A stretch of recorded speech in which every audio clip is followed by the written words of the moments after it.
Call the meeting of the Ramsey County Commission to order. Please join me for the Pledge of Allegiance. I pledge allegiance to the flag of the United States of America and to the republic for which it stands, one nation, under God, indivisible, with liberty and justice for all. Good morning, everyone. Glad to see all the chipper faces here. I'm going to start by approval of last meeting's minutes. Do we have any additions or corrections to make to the minutes? Move to approve. Second. Motion and a second. All those in favor signify by saying aye. Aye. Opposed, same sign. Motion is carried. Next item is bills. Has everybody had a chance to look over those? Any questions? Move to approve the bills. Second. Okay, we have a motion and a second. All those in favor signify by saying aye. Aye. Opposed, same sign. Roll call. Oh, roll call. Sorry, I was Yep. I'll say. trying to move us along. Sorry. Keeping me honest. Brown, Aye. Volk, Aye. Pritt, Aye. Lightfon. Aye. Wakefield. Aye. Okay, financial reports. We are. What would you like to hear? These are came in and Good. Any questions on the financial reports? A motion and a second to approve the financial reports. All those in favor signify by saying aye. Aye. Opposed, same sign. Motion is carried. Treasurer's check.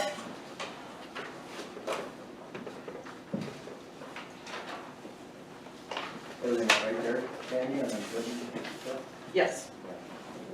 kind of more than usual. Yeah, it was refund, like just refunds from. The auto mortgage. Yeah. Your Yeah, taxes. there you go. My motion approved. Okay, we have a motion and a second to approve treasurer's checks. All those in favor signify by saying aye. Aye. Opposed, same sign. Motion is carried. We'll move on to the agenda, and Candy, you had an addition to make under new business? Yes, homestead credit, that should be on your desk. Okay, so all we need to do is amend the agenda to include a homestead credit under new business. Is there anything else that we need to add to the agenda? I'll make a motion to approve the agenda as amended. We have a motion and a second to approve the agenda as amended. All those in favor signify by saying aye. Aye. Opposed, same sign. Motion is carried. Extension. Welcome. Good morning. Morning. A little past but roundup recap, we haven't got a chance to do that yet, so here we are. We had 300 participants on Tuesday and 250 on Wednesday, down a little bit due to the weather and fun times, how many blizzards we had this year. Lindsay's had a fun first winter in North Dakota. Overall, the program went really well. Those who couldn't make it, we were able to Zoom them in. And even though, it's not our preferred method to communicate, but still made it happen. Last year's virtual roundup, there was comments that they appreciated the videos on YouTube. So again, this year we have most of the videos up on our YouTube channel, so you can find that in our Ramsey County Extension page, and then there's a link to that, or just Google Lake Region Extension Roundup on YouTube to find all the channels, or the videos. We have about 30. Last week was my first pesticide training, private pesticide training meeting. We had about 22 participants, and I think that went really well with kind of doing a little bit more of a hands-on and approach to that. Next meeting for the private pesticide recertification is March 29th from 6 to 9 in the Armory. And then we're also working on preparing for 4-H mini camps. One of a mini camp that'll be new this year will be a crops judging mini camp. So I'll be putting that one together for June 6th. So kind of gauging interest to see if we can do like a crops judging team for future years. So that is my report for my side of things, and Sarah has As hers. Just letting you know, our shooting sports program, we just finished up our air rifle lessons, and now we're moving on to archery these next 2 months. Got a full slate of kids participating. We did host the district match for air rifle. Was that last weekend or the weekend before? The weekend before, because that was Yep. at the gun show. Yep, yeah, and then, it's been kind of working, post-pandemic to kind of do what we call postal, so, we have kids that are local, they're able to shoot at their home range, and then, we have a lot of participants in Ward County, some of the others, they were able to shoot at their home counties, we got a lot of their targets coming in on a daily basis. So those scores are still coming in. We're gonna be hosting the state shoot, coming up in April. And then, we've also got some, things going on with the schools and, public health. We've got some nutrition education going on, with some of our elementary schools. We're working with the culinary arts program at the Lake Area Career Tech. We're doing some cooking classes with them. We got a grant with the Beef Commission to do some multifunction cookery. So we're having fun with that. We just started yesterday. Also, we got some leadership opportunities that we're looking at for the future. So Lucas, I did drop you a couple emails, so if you want to check that out. Can do.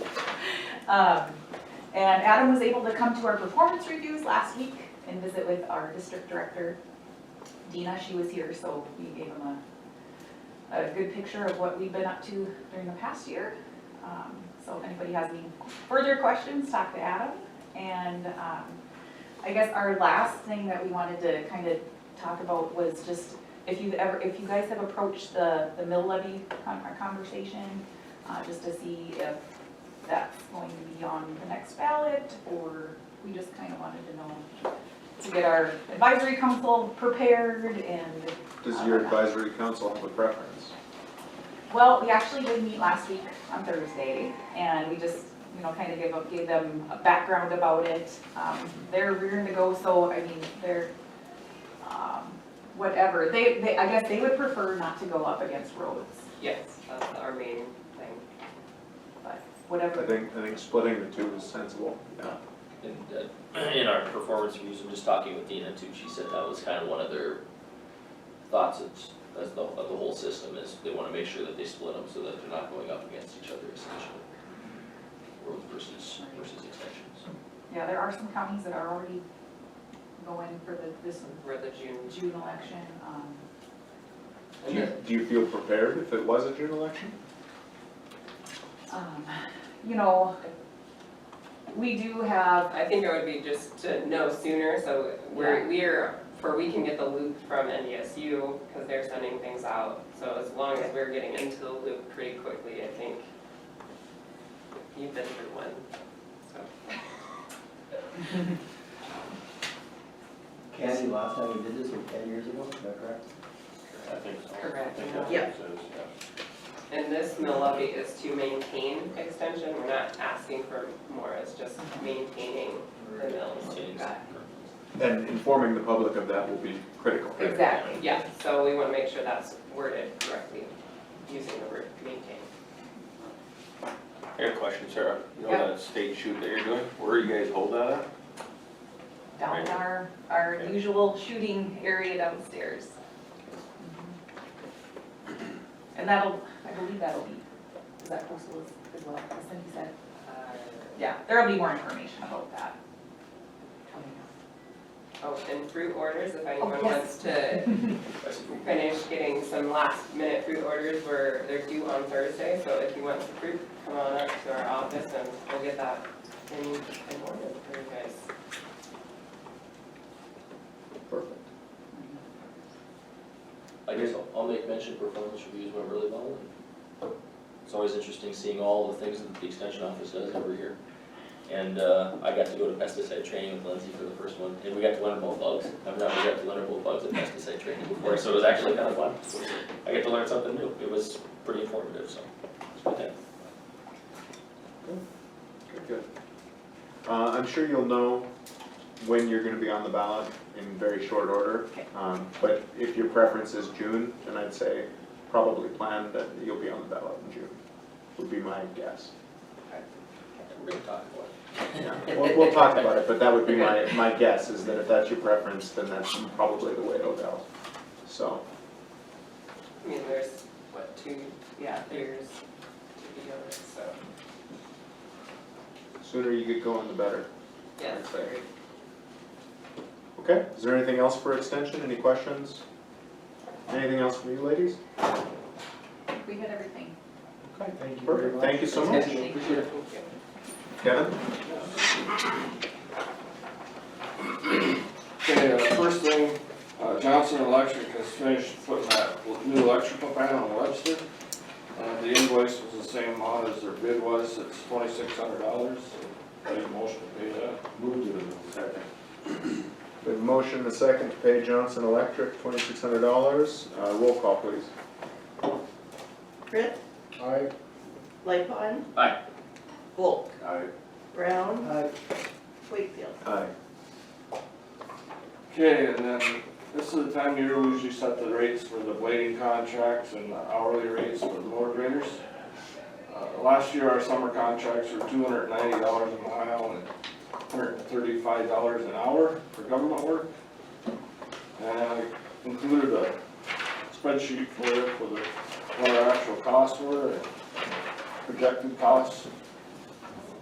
So I guess my suggestion would be to raise it to $300 per mile and $140 per hour for government work, $145 for private work. But we can talk about it. A question on that, Kevin, just in looking at the year over year, Mhm. we seem to bounce up and down. What do you attribute that to, from going like, 550 a year to like then 613 or whatever we were bouncing like?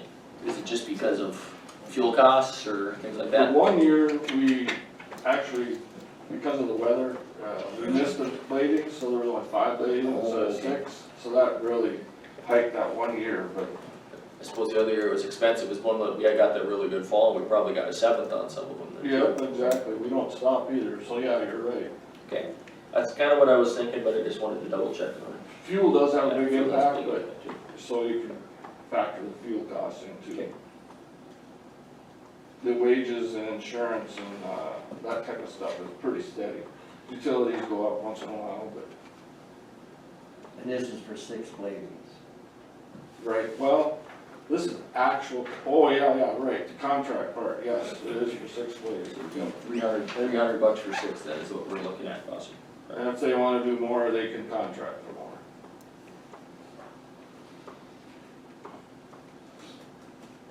I've been told that someone didn't get, they got 3. Well, 3 off the contract, or some of them only pay for 3, is that, Oh, really? yeah, You're talking townships, right? right? Yeah. Certain roads, Yeah, certain roads they pay for 3, some pay for 9 on certain roads. yeah, Grand Harbor does, I think, 12, and then up to 18 on certain roads. City of Devils Lake, they jumped theirs up to 9, 10, 18 on there, yes, depending on the traffic. So you almost need to find out what that township Right. authorized. Yeah. But I think that's where people get frustrated, because they think they're, well, why isn't my road getting bladed more? If your township's only paying for 3 or 6, and the next one over is paying for 12, I Yeah. mean, Yeah. they're paying for it. Right. They're taxing more than they're paying for. Well, because that's how I found out the hard way, because I had the same question, and then I asked, well, what are we paying for? And they're like, well, we're paying extra. And we've got certain roads, I think, at Newton, we pay for grade just because we know we get so much traffic. Yeah. And then there's some that are 3, like, Yeah, we some got driveways. We got a couple miles. of maintenance, not minimal maintenance, but really, not Very very little much traffic. so they get 3. 3 times basically just keeps the weeds dead. I mean, that's part of doing the maintenance, is you want to get those weeds controlled.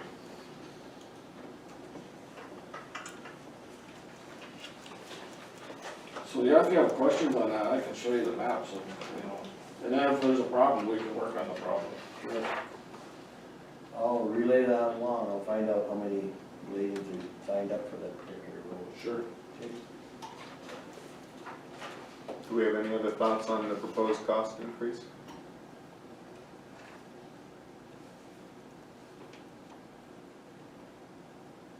motion for that, Kevin? Yes, please. Second. Okay, we have a motion and a second to go up to $300 a mile for our blading. Any further discussion? Part of that motion should be at the hourly rate also. And the hourly rate is what? 140 for government and 145 for private. Okay, with the add to the motion, is that all right, gentlemen? 140 for government, 145 for private. Any further discussion? Hearing none, all those in favor signify by saying aye. Aye. Opposed, same sign. Motion is carried. Next thing, most of you probably heard by now that Sulphur Construction is going out of business. And they're kind of, at this point, they're just farming out their, or trying to sell their stuff. They're not having a sale or anything. So they've got a older side dump trailer that they're trying to sell. And they quoted me 16,000.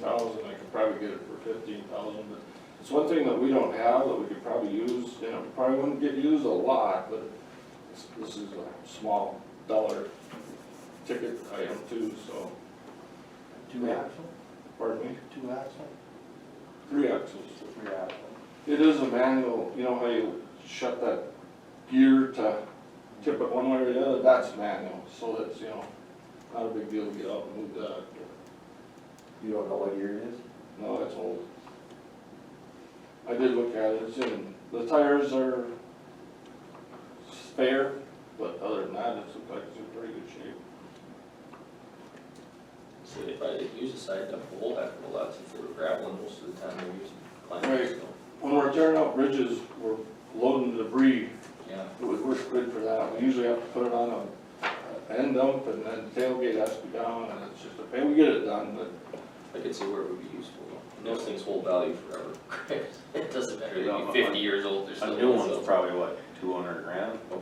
yeah, a really nice one. Yeah, you could probably find a good one for 30 or 40, but See, I wish I would've known about this, I would've bought it from out Lumberton.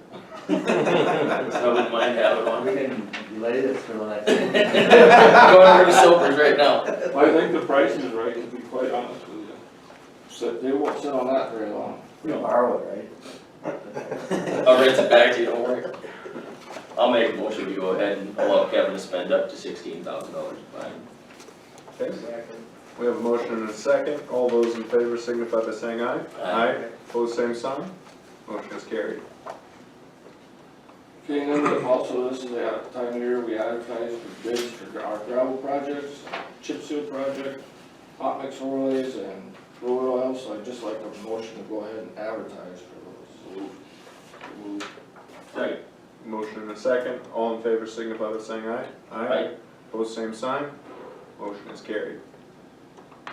And also in March, our weight limits usually go into effect. You know when they're gonna, when they wanna put that on? No idea. It hasn't even started out west yet. Out west, they don't have any snow, so it's gonna start early out there, which we're gonna be probably 3 weeks behind them, but Yeah, I'm just curious to know when I gotta start getting permits. I'm gonna guess about the 3rd or 4th week of March, maybe the 4th week. I mean, look in the weather forecast, and it's not gonna warm up much, so. Yeah, we're usually, what, 2 weeks trailing probably on the, We're usually 2 weeks behind the west, but it's gonna be a little bit longer this year, because they don't have any snow all year long.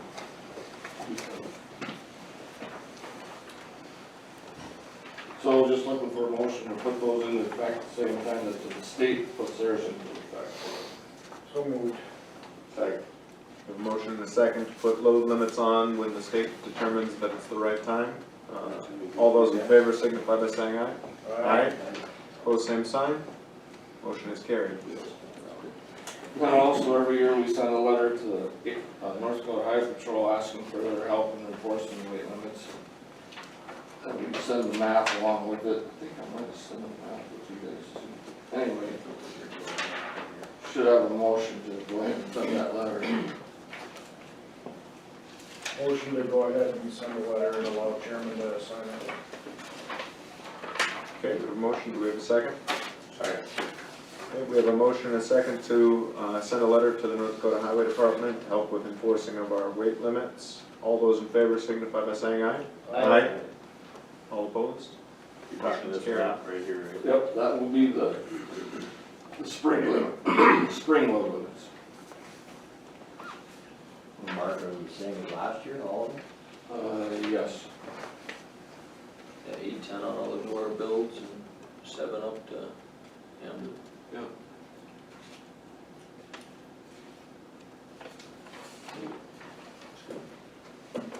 And just a heads up, if there's a section of road or something that needs to be changed, that is an action of the commission.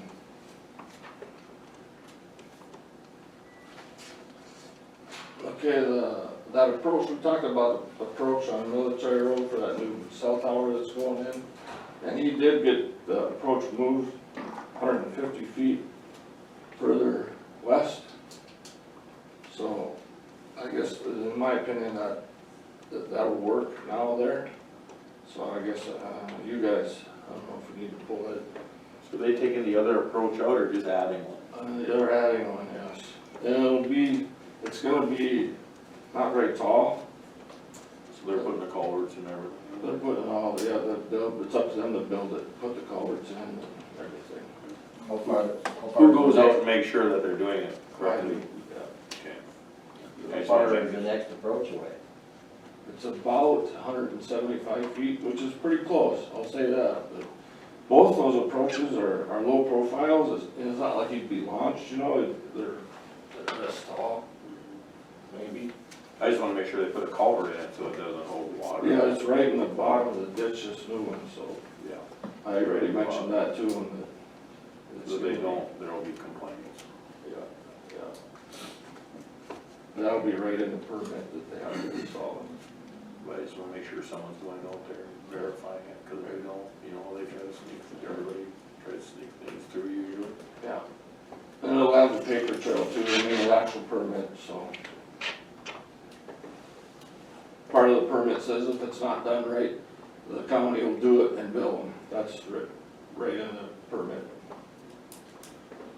What's the current approach there what's that used for then? It's actually the service part of the Game and Fish. It's not their main office entry. It's like their sheds or storage sheds and their cold storage equipment, like boats and stuff that they don't use in the winter.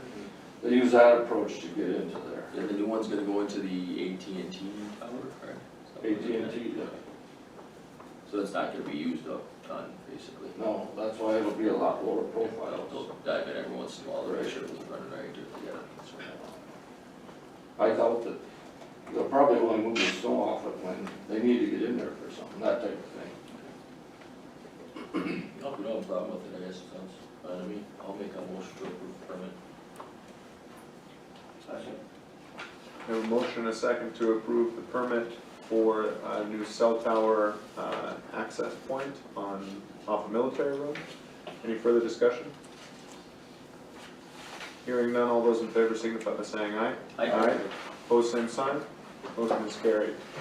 I guess the last thing is probably Paul has some updates to bring us up to speed on. Yeah, so Ramsey County 3 up through Hamden is next week, 11th. So we'll see what kind of bids we get on that, and I don't know if the state will have their notices back to you guys before the meeting on the 15th, but hopefully. And then Ramsey County 4, the box culvert up there, it sounds, we talked to some of the suppliers, and it sounds like the materials and stuff are out like Labor Day or later, so that's probably gonna need to have a completion date of this following year. Just to make sure that they put it back on. I mean, you can put it in the put it in the box in the fall, but, in dry conditions, and as far as getting the paving back on, that would be pretty tough. So, and then and the bid opening is currently in May. That may slide back a little bit with environmental that we're still working through before. So, but I guess if the culverts aren't available until then I guess it doesn't make a whole lot of difference. So I just want to give you guys an update with those, that way push back a little bit. Are those culverts poured off-site and then brought in, or are they poured off? Yeah, that's it, it's made precast. They used to ship them in sections and set them on the crane and slide them together, bolt them up. We could bid it both ways and we're in place, but it takes much longer to install that way and a little more expensive too. I was gonna say, if you could pour it in a controlled environment and bring it out, it's better Oh, it's anyway. way faster, way faster. Yeah, it just gets the road open much faster. Yeah, that's it. And they're cheaper. Kevin, do you know the last time you worked on that bridge? Would you have a rough idea? Yeah, it was in the 60s, 60s? yeah. That's when it was built, It's an old bridge. yeah. It's at, what, 15 tons, so yeah. I mean, This one will last longer, right? huh? This one will last longer. Oh, yeah, this is gonna be a box culvert. Yeah, You know, with the steel reinforced, and they last for 100 years.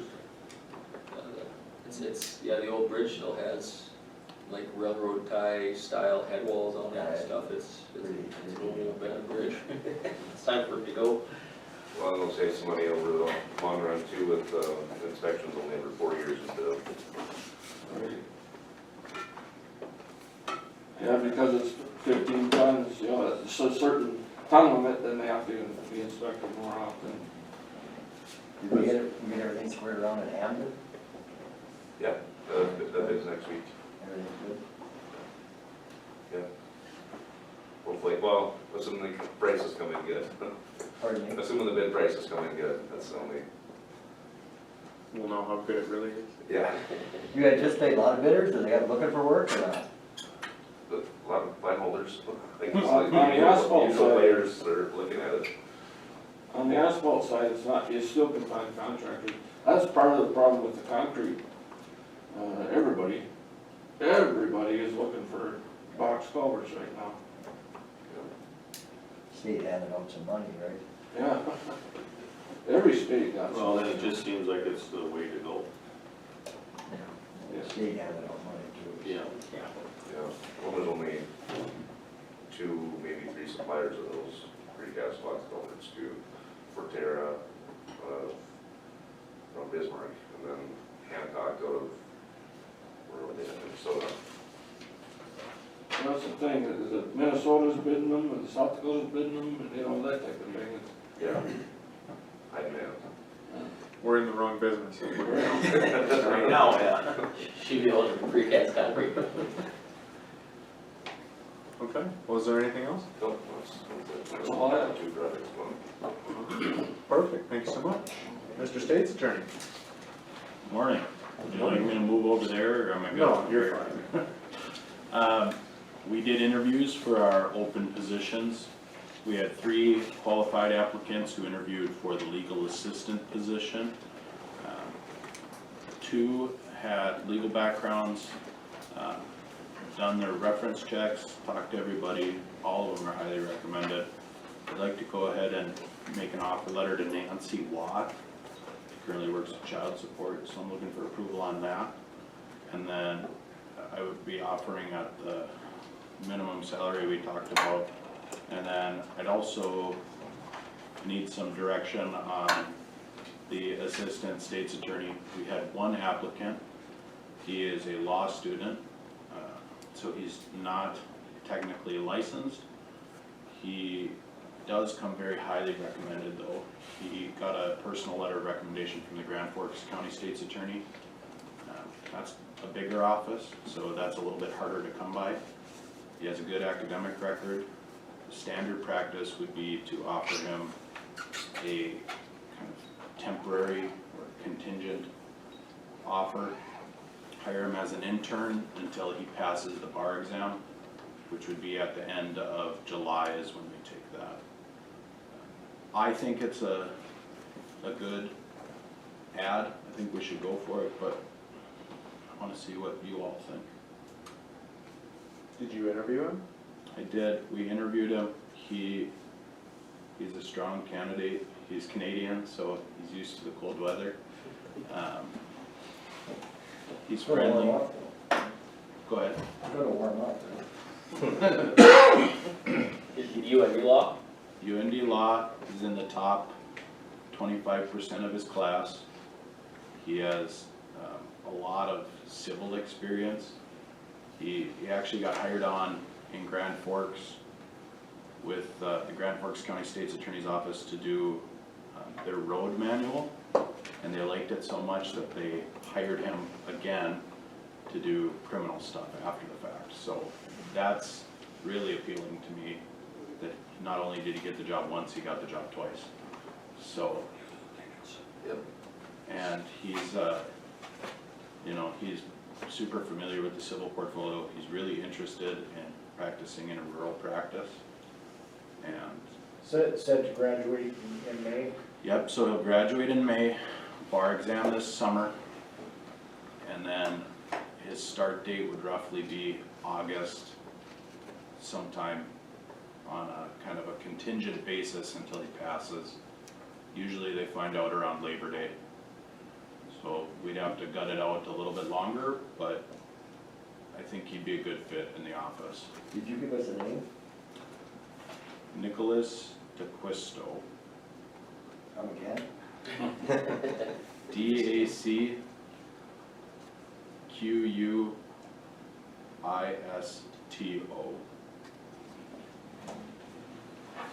And so I believe that we should make a contingent offer at the lowest advertised rate, which would be $66,516. Then if he passes the bar and a successful probation period of 6 months, I would recommend a 5% increase. That's pretty standard across the board for new attorneys. And how long has this position been advertised and open? We started mid-November. Okay. We had one interview before. It wasn't quite the right fit. We had a couple other people who were interested but didn't submit all of their application materials. And it's a little bit slim pickings right now, but that being said, I think this would be a good find and a good ad for Ramsey County. He's young, he's enthusiastic, he wants to get in there and start doing stuff, and that's exactly the type of attitude I'm looking for. Well, I mean, from your perspective, you're willing to wait and put the additional workload on the office until we can get that right person, in other words? So my thoughts are, if we were not to hire him, nothing would change. But if we do give him the offer, we know that a little bit of reprieve is coming down the road. And it's very common practice for people to try and arrange a job before they graduate. Well, I think it's reasonable and it's positive that he's got county experience, one, but two, yeah, he's out there already, he knows what he wants to do and he's looking for what he's looking for, that's good. Did you see something, Blaine? I'm sorry. Well, they'll stop looking probably for another job if we. And that's also something to be considered. Sooner we can lock him up, that's, you know, good for us, because he's, like I said, he's smart, he's motivated, he's highly recommended. If we don't hire him, somebody will. Well, and I think you can add to that you could be potentially advertising for this position until Labor Day, so. Yeah. That's why you got the year probationary period too, you know, it doesn't work out. Don't look like the workload's gonna slow down, huh? I think we're right on par. I see the clerk of courts in the back of the room. She could probably tell you a little better than I could. Last year we came in at 899 new criminal cases. So that doesn't include revocations, juveniles, traffic. 899. So we need help, and I think this would be a good way to go about it. I think we should do different motions. People. I agree. I think I'd like a motion for the legal assistant. Oh, Motion, give us a second. I'll second. Okay, we have a motion and a second to hire a legal assistant, and what was the salary again? Oh, Kevin. I might add that when we were in Dickinson at our engineers convention, he did give a presentation about the booklet he was working on. He seemed very knowledgeable, just very, very intelligent. He's a sharpshooter. It's like a group of about 400 people, I think, in the audience. So, There's no problem, huh? yeah. there. What was that salary there? For Nancy Watt, I would do a 40,204.80. That was our minimum advertised. Make the offer, I would say, and Well, do we wanna make the motion essentially to offer at that number and then allow the state's attorney the latitude to haggle, basically? Well, within the range. that was Within the set. range of salary. I think that's perfect. that'd be great. Okay, Do we need to double check that figure with the step scale? I can work with Brian and get an offer letter together by the end of the week. Okay, just so Just so it meets we're, that, yeah, so we're on track. so you don't make an offer and all of a sudden we're in the middle and now we're backtracking. yeah, I mean, as long as it's within that range, I think anywhere in there is fine. Just figure out the number that works and it'll be, okay, it'll be good. Thank you. Okay, all those in favor signify by saying aye. Aye. Pose same sign. Motion is carried. And I guess I'll make the motion to allow the state's attorney to extend a contingent offer to the candidate who's open for the assistant state's attorney's job. Second. Okay, we have a motion and a second to extend an offer to Mr. Nicholas. I don't remember his last name already. Not gonna try to remember his last name. Nicholas D. At some point I'll learn it, I'm sure, if it comes. And what was that dollar amount? Starting is 66,516. Okay, And again, I'd like the With, ability to, with the same latitude and ability for the state's attorney to haggle with BB. okay. Any further discussion on that? All those in favor of extending that offer signify by saying aye. Aye. Pose same sign. Motion is carried. that's all I had. Thank you for your time. Thank you. Doing good work. Bo, how does that, 899 case, compare to what previous year? Have any ideas? I'd turn it over to the clerk of court. I don't have the numbers on me, but I believe it's lower than pre-COVID, but higher than the year before.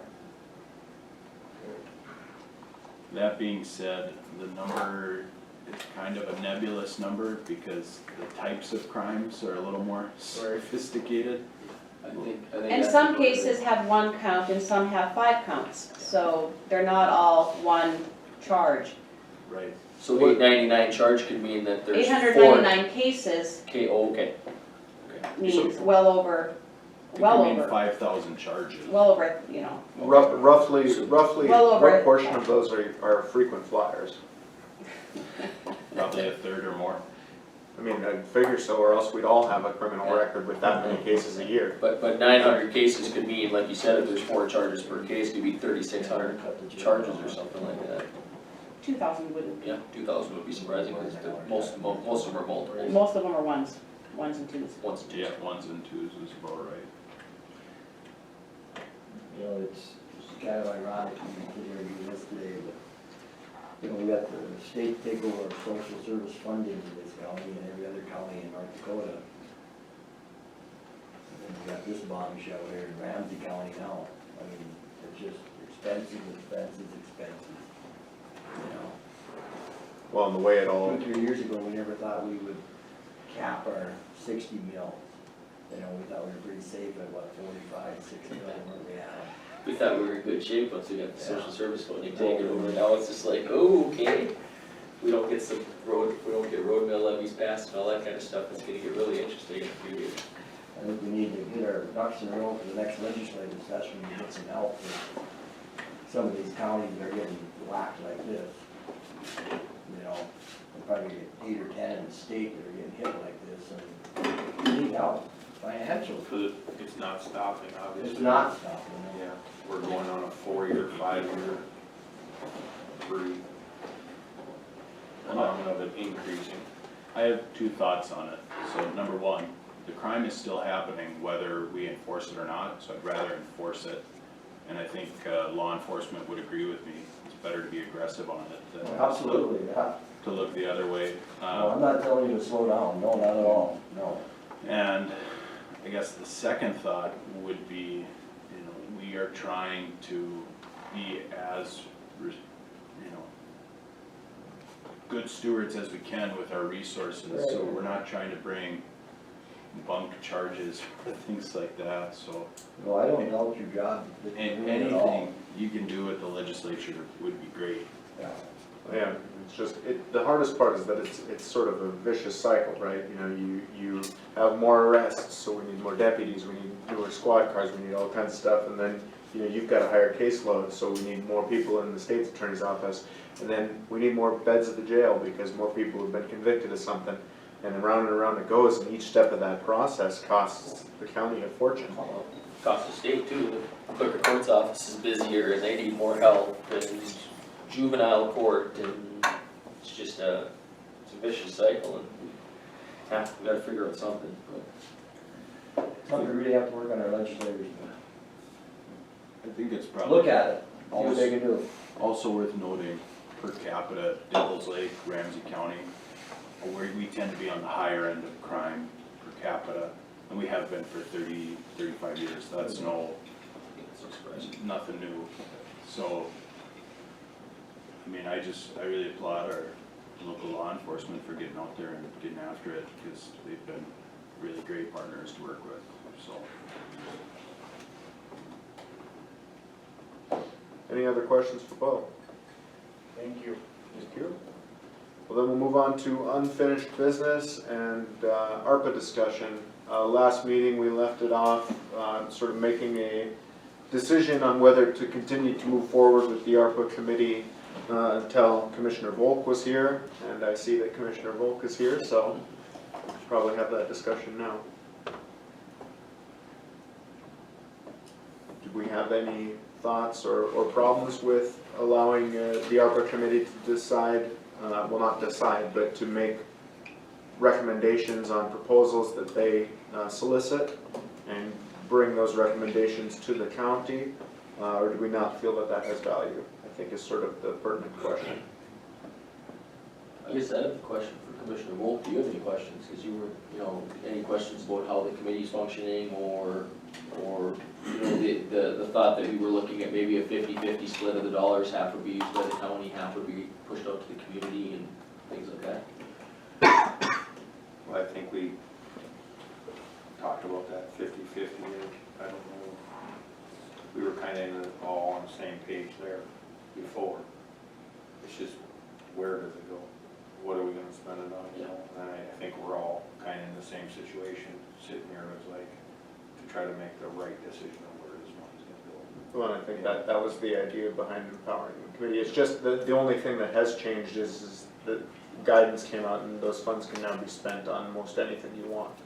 I've seen that, I read that, a few articles, and there's a whole bunch of, what is it, about 50 pages. Yeah, and that's the big change, is that before we thought we were gonna have our hands tied really tight, and now we have the ability to basically spend on anything we'd spend general fund dollars on, so. I mean, how long do we have to spend the money? It has to be allocated by the end of 2024 and spent by the end of 2026. Yeah, and if. I just don't wanna jump into things where all of a sudden we spend all this money and then 2 years from now we're like, oh, we wish we could did this. I would myself wanna be really smart about what we're doing it for, Well, and in the ARPA committee, we came up with criteria, scoring criteria for all of the different possible uses of the dollars, and the idea would be that you'd only bring, a slate of recommended projects to the county commission when you were confident that it was worthwhile. The best projects we had available at the time available, and just because we come up with a slate of projects through that committee doesn't mean that the commission can't change those slate of projects or decide that they don't wanna do any of them and they wanna hold on or whatever. The main thing is that the recommendation goes forward, just so that the committee knows kind of what we're shooting for. Do we wanna try to move forward within this year? Do we wanna wait? Do we wanna, that's more than anything kind of the guidance that I think as a committee we're looking for, to make sure we're doing kind of what the commission's looking for. There was how much money in this ARPA fund again? 2.2 million. And Sounds like a lot, but we've already, even just what people have talked about, I think we've spent it about 100 times over. yeah. Well, that's the thing, I mean, I've heard inklings of larger projects and smaller projects, and it's gonna be interesting to see what's out there and what we could possibly utilize it on, so. I think the community's gonna find all kinds of good ways for us to spend it if we allow so. Yeah, no, I have no doubt, once word gets out, we'll have a lot of proposals. We were gonna limit it to, either governmental or nonprofit organizations also, so that, you know, a business can't come in and say, I need new windows. Although some of those businesses do need new windows, but, There's facade improvement, yeah. many grants and loans for those though. 2 million ain't gonna go very far. No, not in the grand scheme of things, especially when we talk about radio costs and all that kind of stuff. I mean, we can eat up the county side if we kind of stay on a loose 50-50. Pretty hard on it. Well, one thing to keep in mind, again, I think I've dwelled on this before, but everybody's in the same boat. Everybody's gonna be wanting to buy radios, and everybody's gonna be wanting to build buildings. So the sooner you get on board, the better. Right.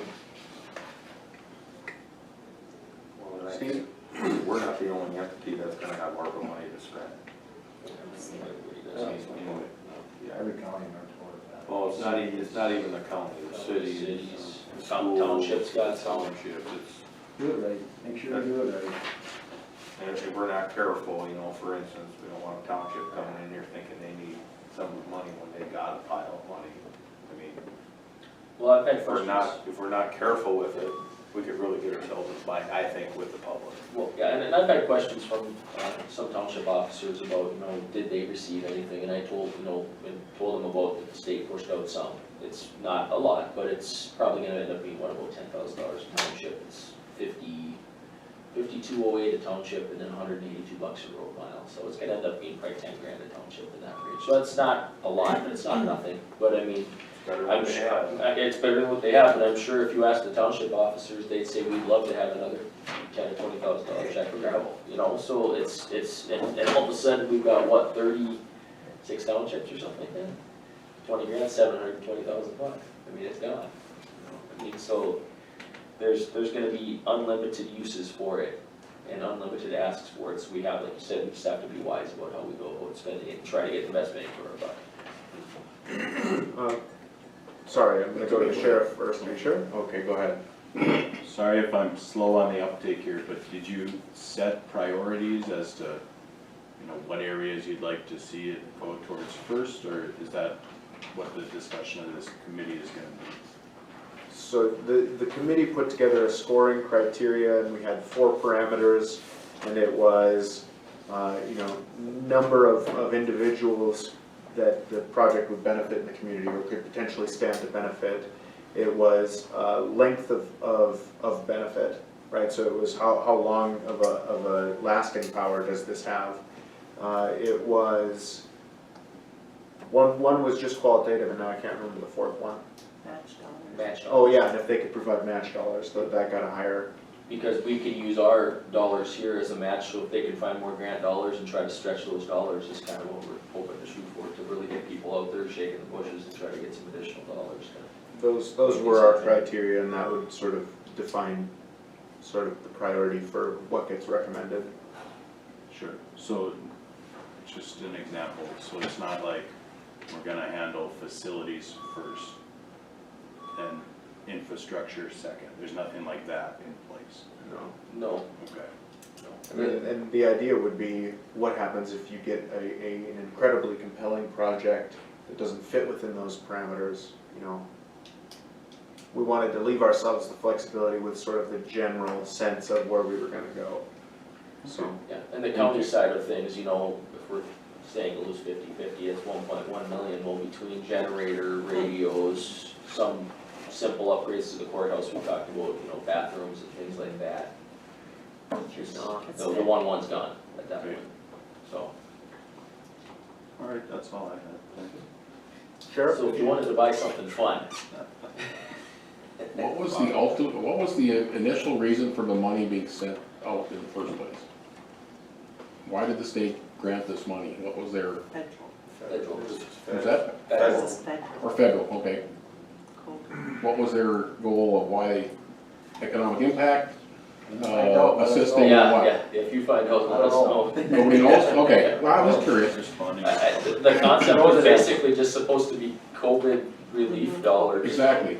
And then for when they- expenses that the agencies have had that, you And then know, when they social first- services, whatever, right? And then when they first sent it out, there was such a tight thing on it. Yeah. You could hardly even think about spending the money without going to jail. And then Well, you guys just had this discussion about down the road and the future and how much money things are changing and the expenses that we're incurring along with the law enforcement side of it. You know, just the radios alone is gonna be $1 million. Pretty close. I think we're at 500 to 600,000 for just Ramsey County, let alone our percentage of what, $380,000 for the law enforcement center, we're gonna get a cut of that, right? We're pretty darn close, just with that one item, right?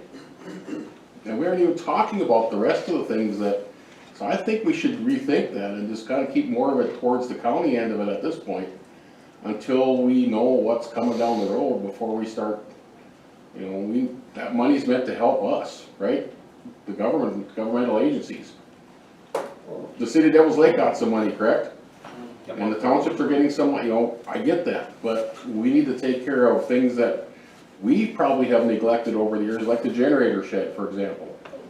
Needs to be done, but we need, and there might be some other things that we haven't thought of yet.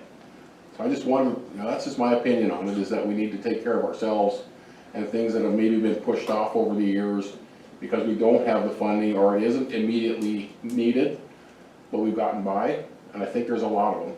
Because we've gone by the, cut your budget, you know, just get by for years. And we've done well, don't get me wrong, I don't have, but I just, we have this access to this funding that can help us greatly. And I just think we should be a little more. Well, and the 50-50 split isn't some guarantee or anything. I get that, It's just but- a ballpark. I mean, if Yeah. we see that the county funding makes sense to take care of our needs at 70% of that funding, then that's, you know, the committee will forward it. If the commission decides that's how we wanna go, that's how we'll go.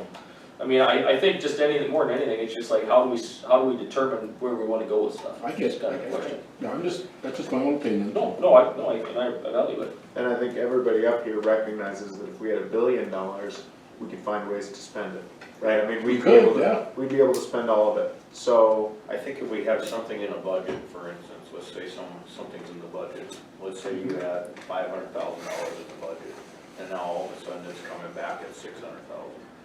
To me, that's where I would like to spend some of the money to offset that, so that if your budget was $500,000, can we use some, $100,000 to get you there? So that it makes sense, not taking $1 million and say, okay, we're gonna pay for it, and now you have another $500,000 in your budget for whatever. Well, you already budgeted the $500,000 and it's gonna be $600,000, we don't wanna use $100,000. Offset the 100,000 and keep the budget square. And things like that, you know, so that there's more people in the pie in the end. Well, to save the 100,000, we Right. put it on the taxpayer. So Exactly. we're taking care of a lot of people in Ramsey County then. Yep, We could put this whole thing to that and Right. save that money instead of, Right. put it in the general, we could oh, put it yeah, right in the unless it general. was, like you said, general, or then, And then, but, I'm not suggesting that, but it's an option we have. I think we need to take requests from people and organizations and get them in front of us. And then go from there. In front of this body or in front of a committee? Well, in front of the committee or us, it's the Well, same just- thing, right? Well, right, I mean, the Like, committee, the committee's we're gonna see what you guys are seeing, right? Yeah, the documentation will move up, so. Yeah, I guess I'm looking at it, I don't disagree, we need to take care of the county perspective first, but there's a lot of nonprofits and offshoots that we send a little bit of funding to here and there that have all kinds of projects that they've pushed off too, because we can't afford to give them an extra 10 or 20 grand. yeah. So I'm looking at it, I mean, it's a question of a transformational project versus stuff you put off. To me, the stuff you put off that needs to get done to keep things running is the things I wanna at least look at. You know, there's a lot of, like I said, you know, something like the safe house, you know, they're always looking for additional funding. That's something where they had all kinds of additional use during COVID. So, senior meals and services, we already gave them some money, but they might need some additional funding for things, you know? Projects like that, I think will go a long way in terms of our dollars, and it'll help strengthen all those other nonprofits and entities that we help fund, and that's kind of where my vision has been.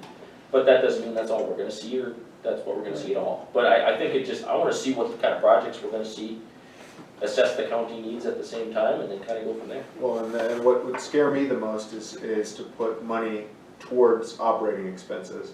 No, I Because agree. then at that point, you're almost, I mean, unless they're gonna sunset, right, those expenses, but you're functionally lying to the taxpayer, right? Well, it's gotta be, it's one-time expenses, Right. is kind of how I see it, because we don't want to baseline, we don't want to do Nothing something. operational, just, Yeah, one-time expense stuff like, can we take the cost of the radios off of the taxpayers? That's a one-time expense we can, yep.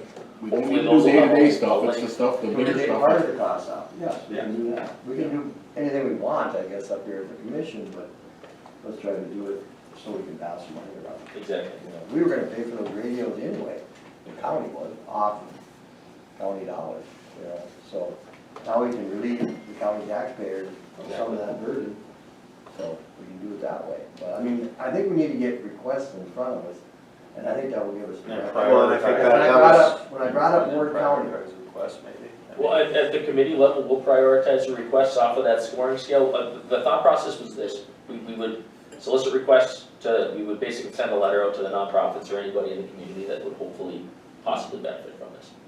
Get requests in, everybody on the committee, the 4 of us that sit, 5 of us that sit on the committee, would score it separately, then we'd come together and talk about it, we would see what we think where the benefit would be, and then we'd prioritize those, and then bring it to the commission. And Commission the at that point. idea would be to have that recommended list, broken down, and then of course with the runners up in case the commission, said, oh, we don't like that project or whatever. But here's, the idea would be to bring a slate that says, here's how to spend the money, and we wanna have that here by August, by the end of August, we'll say. Something like that. So that gives you plenty of time to make a decision here on the commission on what you want to do, and if you decide to abandon the entire endeavor, that's also a possibility, and you'll still have time to spend it some other way. So.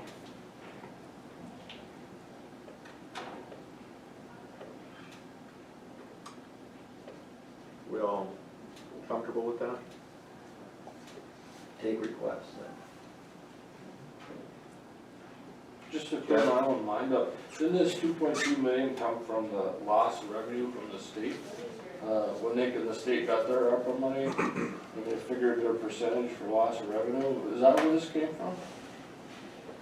It might have been one of the 1505. They called it federal, they called it county lost revenue through the federals, but what it came down to is this, at least my understanding. Wrote the check. Yes, Feds wrote it. my understanding in going through the training, when Terry Trainer was talking about it, was the Association of Counties at the national level went to them when they were writing the rules and said the counties don't know how they're gonna spend it because their hands are tied so tight that they basically put a $10 million exemption on, called it lost revenue, just so we had ease of spending, essentially is what it comes down to. Because the reporting requirements were gonna just kill all of us. And they just said, we'll put a $10 million exemption on it, so basically you guys can go out and spend it as you see fit in your communities, because you probably have a better idea what your communities need than we do.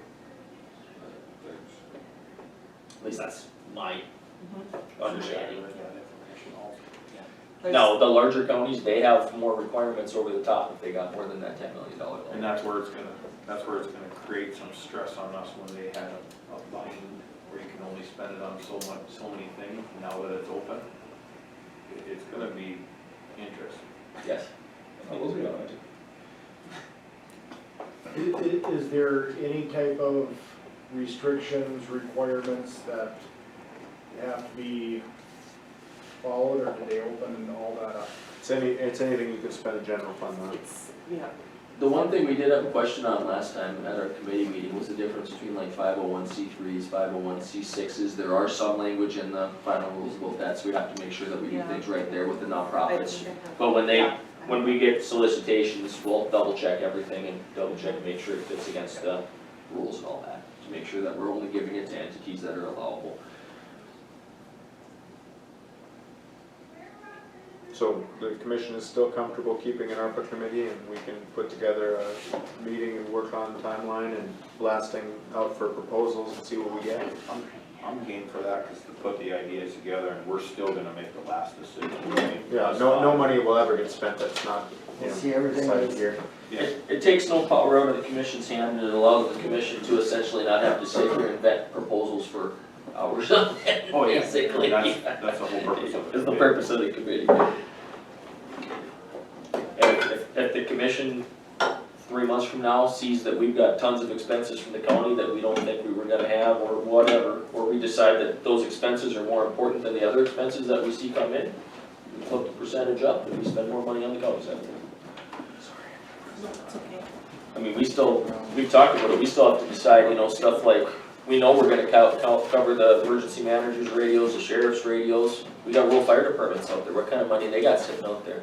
We got highway department we're gonna have to cover. We've got, you know, so we have to make decisions as a commission then, and that's gonna also feed into where those dollars go. For our general fund. Yeah. Yeah. We were looking at paying for the whole thing to start with, you know, how we were gonna do that, I don't know. Now we have a little help, so, right? We wanna make sure we use that help correctly. Exactly. Just have to go through the process. And I'm glad that we actually have started putting together a process. You know, this would be very difficult to shoot from the hip with, I think, so. Yeah, we're getting there. Very good. Any further discussion on the American Rescue Plan Act dollars? Hearing none, we'll move on to new business and discuss the mill levy expirations that are coming up and all of that fun rodeo we're about to ride. A lot of stuff on this agenda. Big stuff. Hey, it's my only. But candy. Have you crammed all in? Can I ask, I guess, do we have a form for what we're gonna discuss here, or just kind of start it? Well, let's On the mill levy? Go ahead. Yeah, can I ask the question, so, and Kevin, I'm sure, has probably got more information than Candy as well on this, so, the county road fund is expiring, that's the 10 mills, correct? 10 mil. So does that 10 mills isn't rolling into this county road and bridge capital projects, it's just gone? So we already have a county road and bridge, right? Yes. Correct, and do we have a county project fund as well, correct? Well, there's No, we nothing in haven't. there.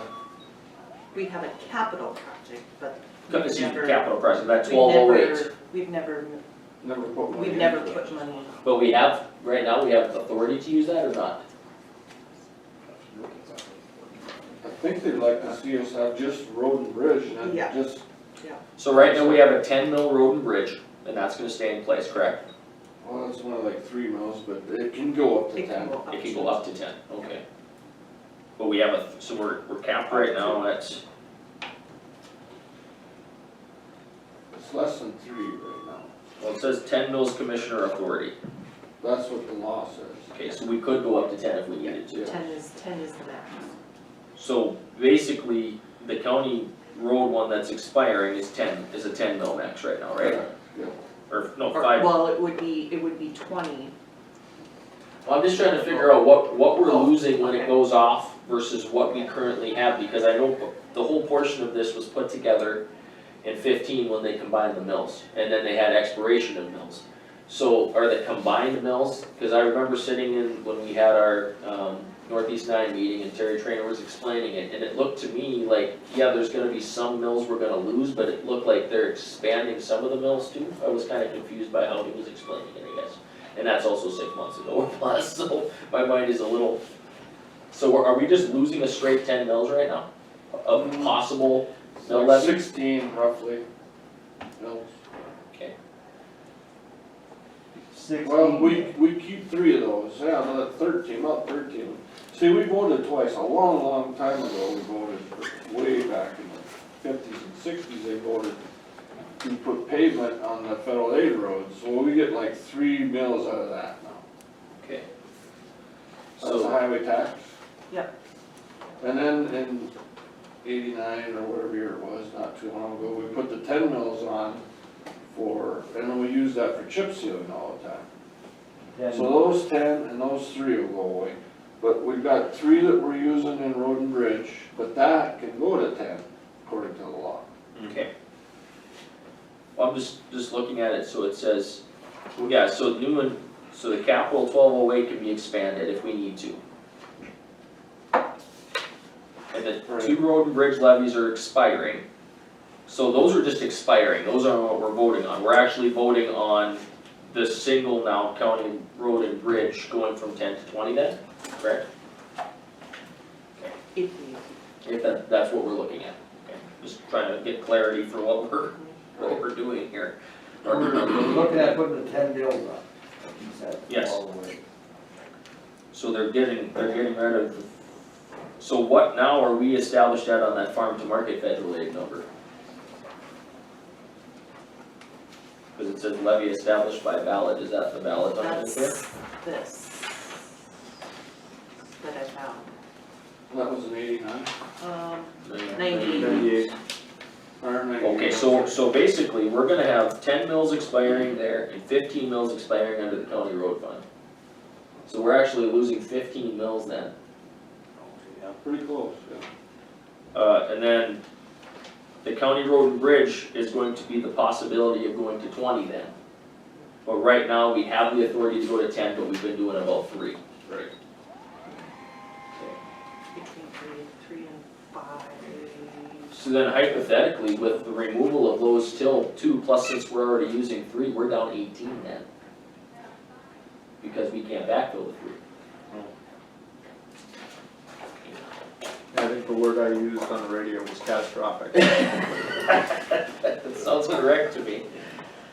So, I guess the question then, in my mind, is, you know, we talked about this quite a bit of extension. Extension doesn't wanna go, but not quite a bit. Extension doesn't wanna go up against roads, which is completely understandable, because then, you know, if people are gonna vote yes on one, they'll probably vote no on the other, or they'll just say taxes no, and they'll vote no on both. So the question is, do we think it's more worthwhile to go for the road first, or the extension first? Is the question in my mind, because unless everybody's like, we don't need to go for either of them. But to me, I don't think that's a question. Does the, 4-H, I can't think what they, do they wanna go up on their mills from what they're? They just wanna No, hold. they just wanna hold it. Maintaining. Yeah, Right. so, 2 and 3/4? Well, Yes. you're just maintaining too, right? I mean, Well, unless so they raise it, but yeah, that's No. the the intention. Yeah, idea is to just maintain. well, my thought was this, and I'm not saying this is what we do, but in thinking about it, the extension service mills is two. I mean, that's what's allowable. We voted to go up to the possibility of 4. Right now, we're at general fund mill levy of what, 48-ish, something like that? So if we don't get that extended for some reason by 2024, we can easily cushion the blow of, we're at what, 3 1/4 right now, or 3 1/2 extension? 2.5. 2 that's what we're using. 2.5. So all we'd have to do is tack a 1/2 mil from, if we didn't get that passed, is tack a 1/2 mil onto the general fund top, and then we'd be okay, because we'd be 48.5. But if we don't get the 10 mils passed, we're gonna be really in, not trouble, so to speak, but it's gonna be catastrophic. Roads won't be in as good a shape in 5 Yes. years as they are now. Exactly, so to me, I think it's beneficial to try to get that one passed first. Really? You don't think spending time, you know, mentioning to the voters how important it is, maybe having until November to do it would be helpful. I don't think you wanna put it on the general, or on the fall one, so you wanna put it on June. I agree with you. I think June would be better. So if we're gonna go on June and extension's ready to go, maybe that's the route we go, but I'm just saying that I think we need to split them. And to me, it's more I mean, the extension mill levy is very important, but it's more catastrophic if we lose the road funding. Because we can always tuck that extension funding on the general if we have to. Whereas if we have to take 10 mills and stick it on top of the general, we're capped at 60 basically. We've got no spending. And request what we have right now. Don't request more. No, Roll with what we have. just so we have the ability to keep funding the way we have been funding. It's not new, it's just continuation of, What we've been doing. Yes, sir. It's gotta be wrote that way. yeah, Yeah, and it has to be, I mean, we can't sell it, but we have to explain it as best we Yes. can. yeah. Because if you put on there an ad, No, we're not adding anything. This isn't an addition. today's world is, Continuation of, Do you want to continue to have the quality of roads we've had in the county, hopefully? Right. And hopefully, we're making the bet that people think we have quality roads, which I think we do. I drive all the roads in the county. I think we have great roads. I think comparatively to some of the other counties I've driven around in, we have a pretty doggone decent road system. Yeah. I mean, Let's keep it. let's keep it that way. One thought with having it in June, if it didn't pass, you could go to November. You also, if you had to, yes. So I guess my question to you, Lucas, is you're of the opinion that we should probably go for extension first then? Well, I guess I don't have a super strong feeling. I just think that because it's so critical, right, it might be worthwhile to spend that time talking about it at every possible opportunity, how important it is, right, between now and November. But I can understand your point, and I agree with you that in general, the primary election's probably an easier bar to clear. I'm wondering if it's not worthwhile to spend the time talking about it. And that's only coming from, I think one of the reasons that home rule didn't make it was because we didn't get enough words and enough years about it, basically. So I don't know, I'm not convinced either way, I'm just raising that as a possibility. The other question I would have is, did we find out if any of the other local political subdivisions have to go on the ballot for additional levy, or not additional, but keeping the levies they have? Are they getting any combined levies? Is the school district having any issues? At this point with what? You guys aren't, none of your levies are being combined and then you have to go ask for the continued taxing authority? No, not at this point. Okay. City doesn't have any, correct? Park board none? You're looking at a potential new ask though, correct? Possible new When- ask, correct. When were you thinking you wanted to put that on your ballot? Well, that depends on what the survey that we have out right now says, and that survey is really gonna dictate as far as from the school's perspective on where we go and what we do. You guys were just talking about a process that you guys are looking at for your ARP funds. We've been going through that same process since last March with our ESSER funds. And so this is actually coming together as a full year worth of work for a committee that now puts out this survey, and now we're asking for feedback from the community. And we're really gonna be dictated by what the community says to us. If our community says, yeah, we want you to move forward with some of these projects, then you're probably gonna see an ask. But if the committee, or if the survey comes back and says, no, 80% of people think this is a bad idea, then we're going to plan B and we're gonna start looking at other options. So, Provided that your survey comes back positively, are you looking at a ballot this cycle? not June, not by June, no, that would be too quick. Our timeline would probably be more in the fall. And we do a special election for that specifically. Right, no, I understand that, but again, it's just, the more you could space these out, right, Well, yeah. it's your medicine. And you also have to be aware of the park board and the upcoming park board, at the city council. Yeah. So yeah, we're well aware of that, we've talked with the park board, in fact, I have a meeting with them at 10:30 today regarding it and regarding some of the baseball projects they have going on, that they're trying to do. And so, and I think the big thing with that is the school wants to partner with everybody, including you guys on that. Any way we can help to make this a better community for all of us, I think it's beneficial for all of us that live here. And I think it's great, and I think the fact that we're having these conversations at the same time is outstanding, because using those ARP funds are perfect ways to do that, to make our community better. And that's what the school's trying to do as well, so. Well, and that's part of my concern too, is I wanna make sure we don't step on, if you guys have to look for like you said, we need to space them and make sure that the community understands what we're attempting to do and why we're attempting to ask in the way we're asking and things of that nature too. And we wanna do that as well for you guys as well, so please let us know. If you put too much stuff on there, people are just gonna go down and no hole. Yeah, Agreed. exactly. I think we should move forward and put it on the June ballot at the same bills we've been requesting in the past. And,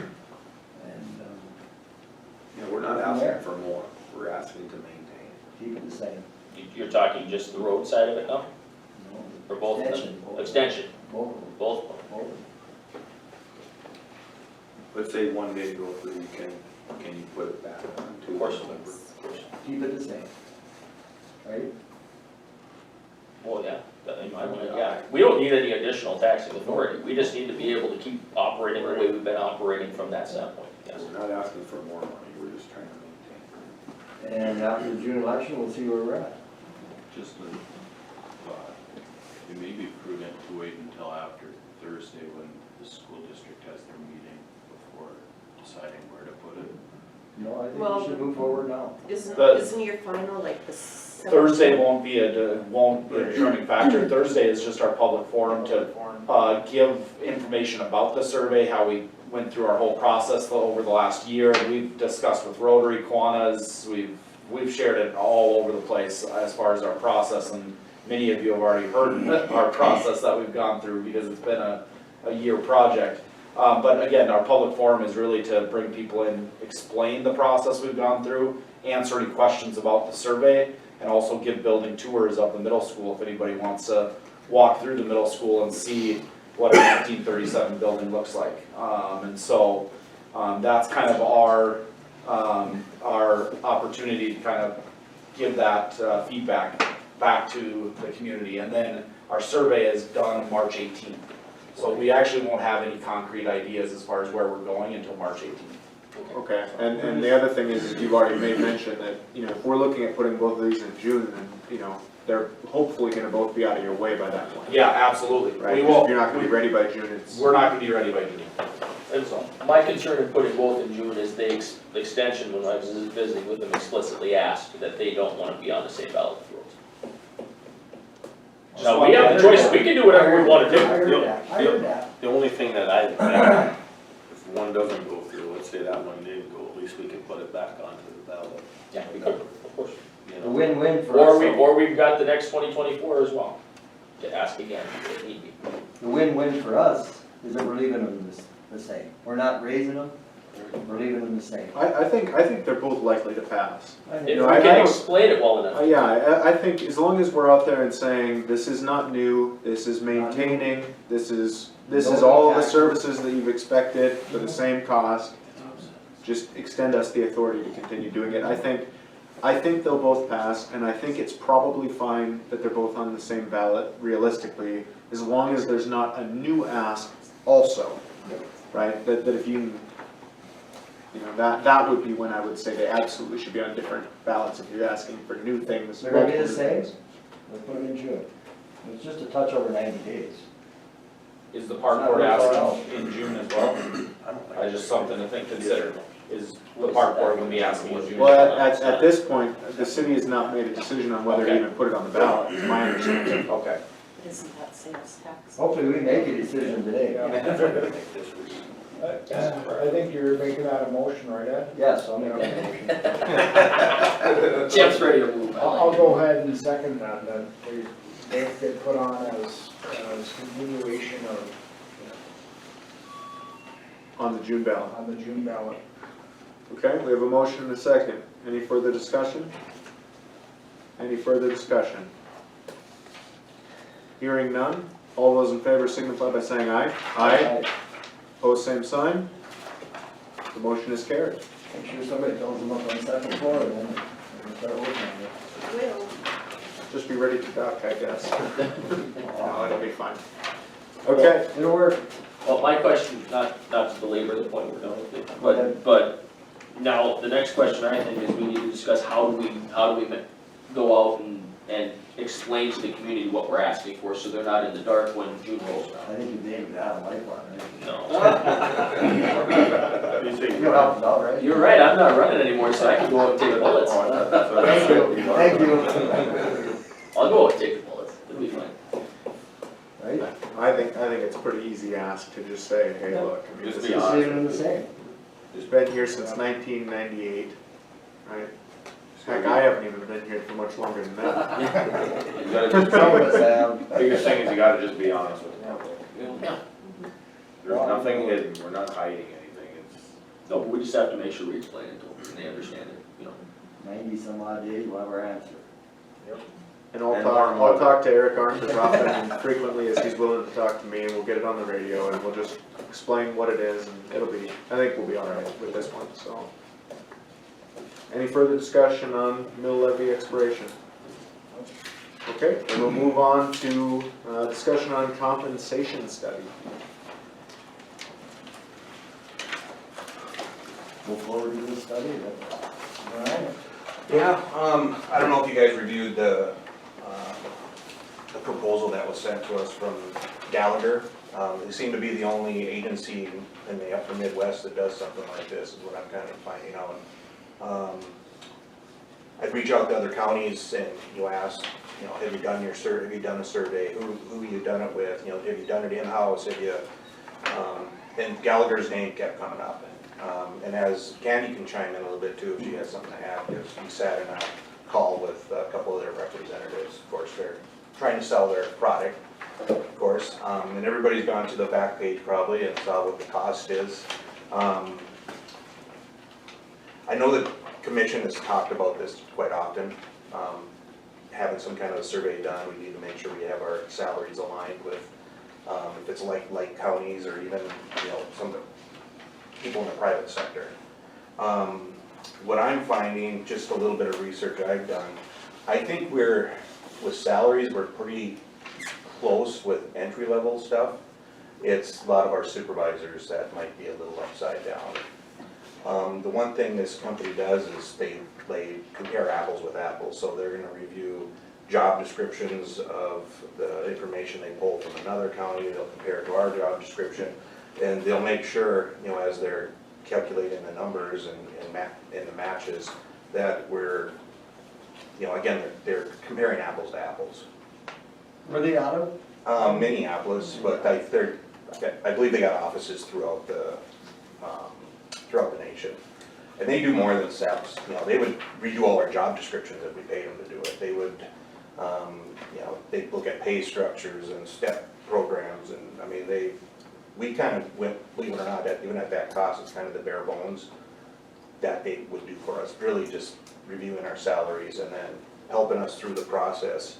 If we find those salaries that are turned upside down, how do we approach getting those back in line and getting our, our employees, maybe where they should be. I guess, from my perspective, I don't think that the cost presented is unreasonable by any means. I was a little sticker shock because when I had some just general conversation with them, was it October, November? And she had basically proposed, like $13,000 or $14,000, as the bare bones. So when they came with this, I was like, well, that's kind of almost double what we talked about earlier. But in the big scheme of things, no, it's not. Probably a good investment because, what you spend on rehiring employees and retraining and, all those other costs that come with it, so.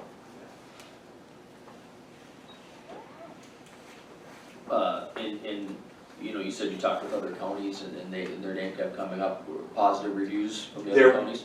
All of them, but except for one, I cannot remember what county it was. I don't know. I don't think they liked, from just talking to the HR person, I think they were really told that their salaries were out of line and they. Oh, they didn't like what they were told, basically. Right, yeah. We'd have to make these big adjustments. But everybody else, then, Association of Counties, they did a survey for their offices. So, and, I'm having a brain fart. Is there other counties in the state that have used them? Yeah, actually they're listed. There's a list right there, it says Billings, Burley, McKenzie, Montreal, Richland, Sergeant Ward. Yeah.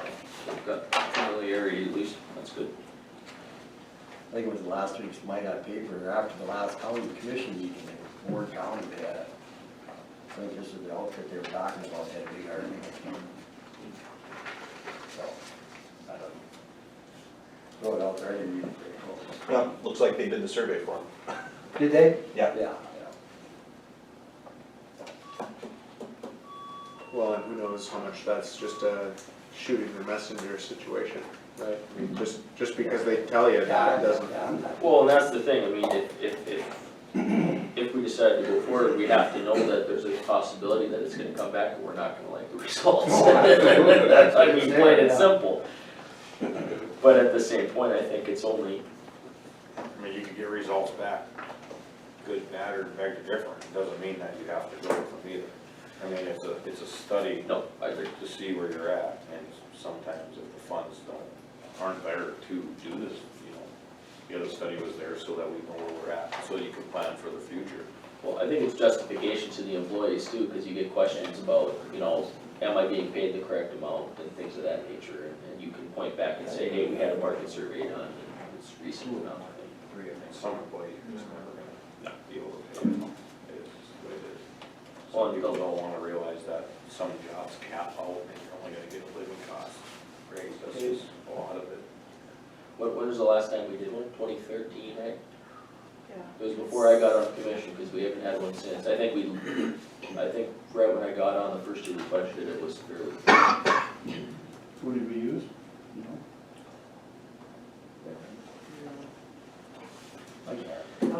I was young then. And there's nothing in the files and the HR there that I found that, It was, I think the last salary study was probably done around the time, or not long after you put the step system in. Might have been Tanya. Really? No, I think it was But before. it's been a while, that's all I'm saying. She's gone by then. Alright, so, I don't know. No.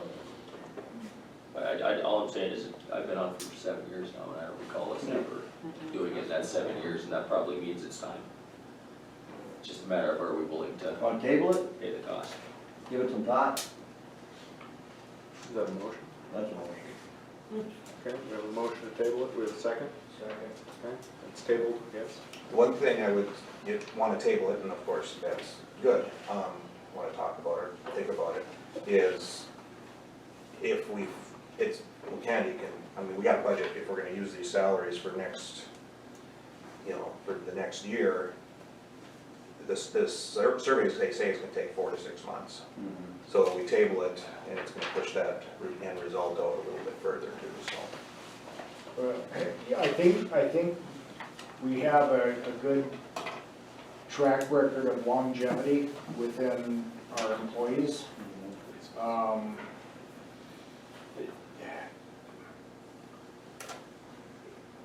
So if it comes down to waiting 6 months and putting it on the 23 budget or the 24 budget, I don't see a mass exodus of employees taking,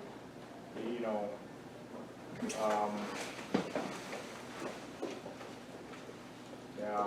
Oh, I don't see the county going through what the buzzword right now, the big, what is it, the big resignation that's happening, I don't see this happening to the county right now. My short time I've been here, if you take out social services, I mean, we literally don't have a lot of turnover. Right. I mean, Sheriff Nelson's had two guys in his department since I've started, but we don't have that turnover. A lot of it has to do with our benefit package. I mean, that health insurance is huge. I saw a survey one of the counties did, and the top 12 populated counties, there's only 3 or 4 of us that pay full family health insurance. So I think that vote in June is gonna be pretty big to us. If it don't go through, Oh, yeah. we're gonna start trimming a little bit. We'll have until the end of 2024, so potentially you still have the runner-up elections, right, next cycle, 2024? What I'm saying, and maybe we'll have to do some trimming. Well, and I think also too, I mean, we'll have some time in that. Even if we don't make a decision this meeting, we could make a decision next meeting. If it's 6 months, we have time, we could, when we budget in July, we could stick in a contingency percentage above the top under the assumption we might have some additional salary increases. And, just a percentage above, and then we can work with it once we get those numbers back. But I mean, because we have until, what's our last date for? October. So we've got a little bit of time if it's in that, put pressure on, get it done in 4 months. We'll have some time to be able to budget correctly, I think. So, but I want to think about it as well a little bit. Talk about it the next meeting, I think that's fine, seeing as it's been tabled. Okay, great, so then we have homestead credit. Got to vote. Oh, do we have to vote on the, I thought for tabling, you only had the motion to It's a second. non-debatable motion, but it needs to be voted on. Oh, okay, thank you, Mr. Roberts, rules board, appreciate it. Okay, all those in favor signify by saying aye. Aye. Opposed, same sign. Motion's carried, it's been tabled. Okay, homestead credit then. Move to approve. Second. Motion and a second, all those in favor signify by saying aye. Aye. Opposed, same sign. Motion is carried. Portfolios, start with Mr. Holt. How about visitors? Oh, whoops, visitors, geez, I skipped it. I'd like to hear from Mr. Baki and what the school's got going on in public forum on Thursday evening, I understand? Yep. Yep. Yeah, I mean, I can certainly talk to that. So as you're as you're aware, or if you haven't received in your mailbox, we sent out a survey, which basically is a compilation of, like I said, like about a year's worth of work, analyzing and looking at our facilities from top to bottom, when it comes to all across our whole district.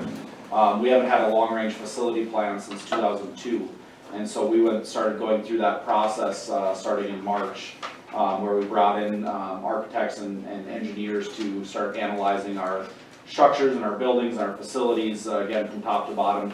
They also ran 24 focus groups with our staff to really get the idea as far as what is the work environment like, as far as the facilities, what are things you need, what are things that are sitting quite well. I'll be honest and say our buildings are well maintained, but we do have some code compliance, some structural things that are just with age breaking down. Altogether, when we look at our buildings, we're looking at $63 million worth of code and ADA compliance type issues across the whole district. And the majority of that, about a fourth of that, comes from the middle school with about $17.5 million that sits with code issues. A building that was built in 1937 does not, obviously is not sitting at the same point it is in 2021 or 2022, and the educational adequacy that we provide for our students is quite different than what it was in 1937. For example, I'll give you, in most of those rooms we only have 2 outlets. We have 30 Chromebooks for kids to charge, so you do the math on that one. As far as how we charge that. Additionally, the electrical outlets and the electrical that's set up from 1937 is not same as 2022. So those are just some of the things we're going through. We have a committee of about 20 individuals, but majority of them built from the community that have no tie to the school. Individuals that don't have kids in the school but are just community members. A majority of that is part of our committee. And so we have about 10 of those individuals, and then we have 2 individuals, 2 teachers, we have 2 parents, we have some administrators that serve as just there for references and resources so that they understand all the financial aspects and what we do on a daily basis. So we've been going through this process. The survey basically outlines all of the data and research and all the information we've gone through since basically since March and since August, since the committee's been meeting, and then puts together potential solutions. And like I said, those solutions are what the committee has come up with as possible viable solutions moving forward. It's going to be crucially important that we get input from the community as far as whether those are viable options or not. If our community tells us that's not a viable option, then obviously we're not going to move forward with those. So this is our way of saying, all right, give us your input before we go to anything. We'd rather know before we go to a vote where we're sitting. And so really the community forum on Thursday is going to be basically to gather input from our community and answer any questions about the survey so that they can fill out that survey as accurately as possible. So they understand everything that goes on or everything that is in that survey. And so the forum on Thursday is specifically just for the facilities. Now we have some restructuring talks and potential restructuring of our elementary schools.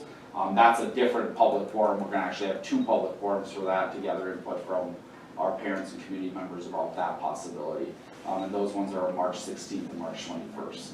So we have kind of coupled things we're looking at right now. Again, all of this has come from our long-range facility task force committee. And again, those individuals have been meeting since August and gone on all the building tours and have had the chance to dive into the data and the reports, and yeah, it's been a lot of interesting meetings. So The restructuring, could you talk about the benefits of restructuring the elementary facilities? Yeah, I think there's definitely some benefits, and there's some challenges as well to that. The benefits that we see from a standpoint of academically, the brain development of our kids and the opportunity to be able to academically focus on specific grade levels, the collaboration for our teachers and our staff to be able to collaborate and look at specific grades. We've also struggled from time to time of balancing are services across our school district. For instance, our IP numbers, our title numbers, all of those are demographic numbers at times. Well, this takes that out of the picture. We aren't balancing anything. If you're in first grade, you're going to Sweetwater. If you're in third grade, you go to Prairie View. So right now, the restructure that we're discussing is looking at taking all first and second graders and putting them at Sweetwater, and all third and fourth graders and putting them at Prairie View. And one other benefit with that is that our kids travel together throughout the whole school system. We aren't splitting them. Right now, I'll be honest, as an outsider coming in, one of the things I really loved about Devil's Lake is when you come in as a kindergarten, you're a Firebird, and you graduate as a Firebird. There's this, we're Sweetwater Lions and Prairie View Mustangs, and we're Firebirds all the way through. Well, right now, we have that divide with Sweetwater and Prairie View. We do. We have two different schools, and we're not one district. This brings our whole district together and puts them together as one district and truly emphasizes that Firebird mindset of we're all together in this. And so there's definitely strengths to that. Again, academic services, being able to provide that. Some challenges, transportation. That's one that I've heard from people as far as transportation. Our transportation has completely changed since COVID as a result of the fact that we can't mix buses and do that kind of thing. So we used to have a depot approach where all the buses picked up and then they came to Central Middle School and we all got off and got onto your correct bus. That no longer happens.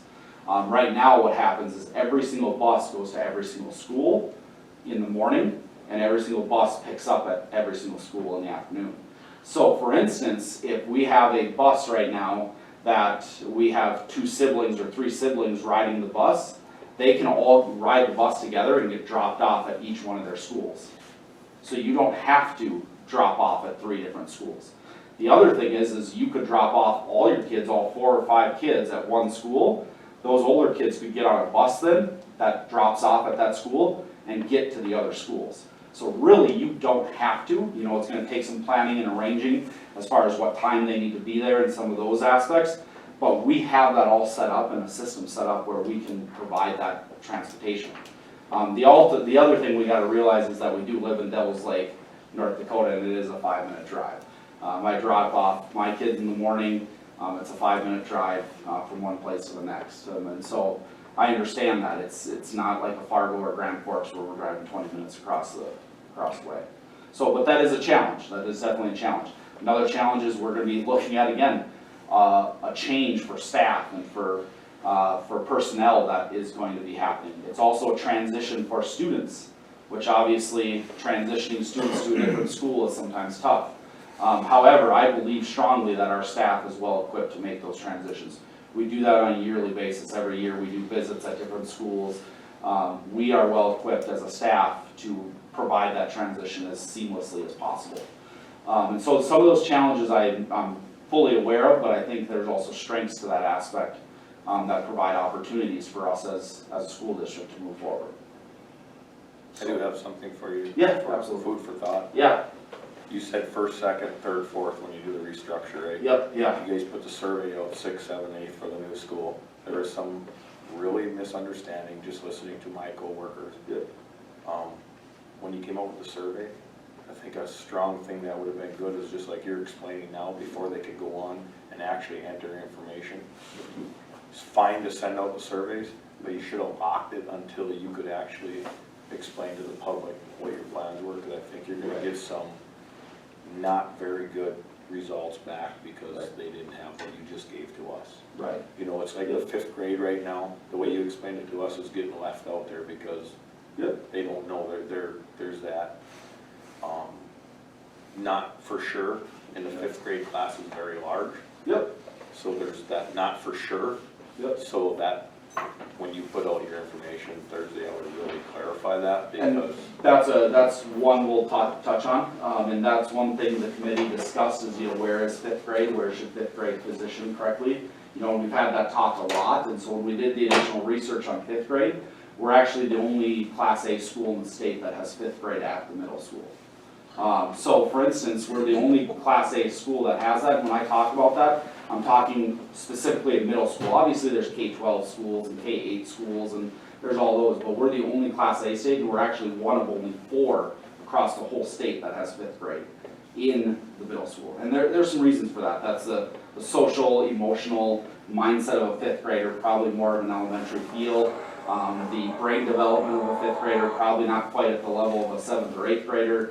The maturity levels are quite different. I've spent 6 years teaching in the middle school, and the 8th graders to 5th graders are quite drastic. They're quite different. And so I understand the differences between those age groups, and so the committee felt that the 5th grade would be better positioned at an elementary school. So if we look at this restructuring and this facility work, the reason it only says 6th through 8th is because at the same time as we would transition to a new middle school, if that were the wishes of the community, we would look at putting the 5th grade at one of the elementary schools. And I all I'm agree. saying is, Yep. so like when you were giving your talk, Yep. never was the 5th grade involved in the 2, you know what I'm saying? Right, yeah. So just make sure that Yep.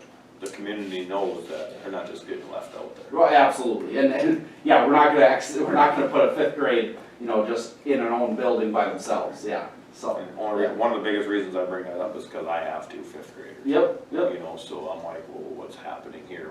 yep, What's the big change that's gonna end up in my household? right, You yep. know, so Yep. there was some concern there. And ultimately, we probably shouldn't put the grade levels on the building, if that makes sense. So that way we just say new middle school. But you're trying to be honest with it. Exactly, and that's the thing, is we're trying to be honest, we're trying to be upfront, and sometimes that bites in the butt, you know what I mean?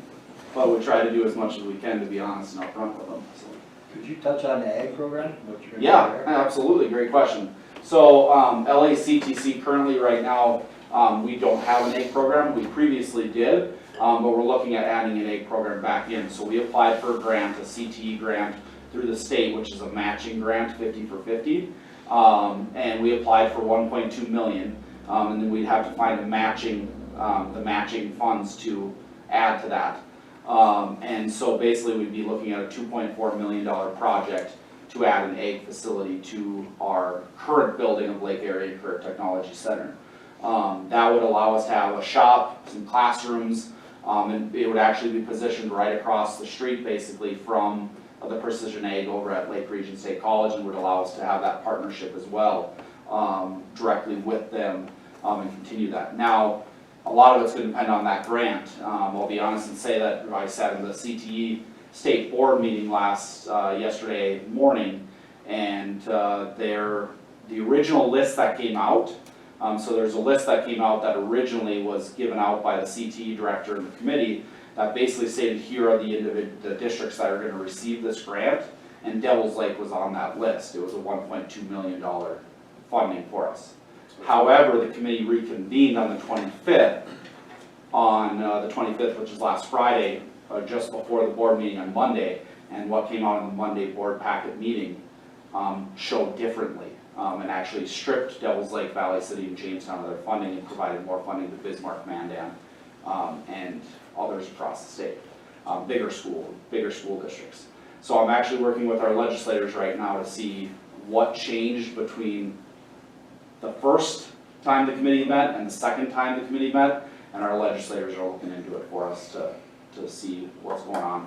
But the CTE committee or board was supposed to approve it yesterday, and they tabled it due to some of the differences and recommendations that they saw.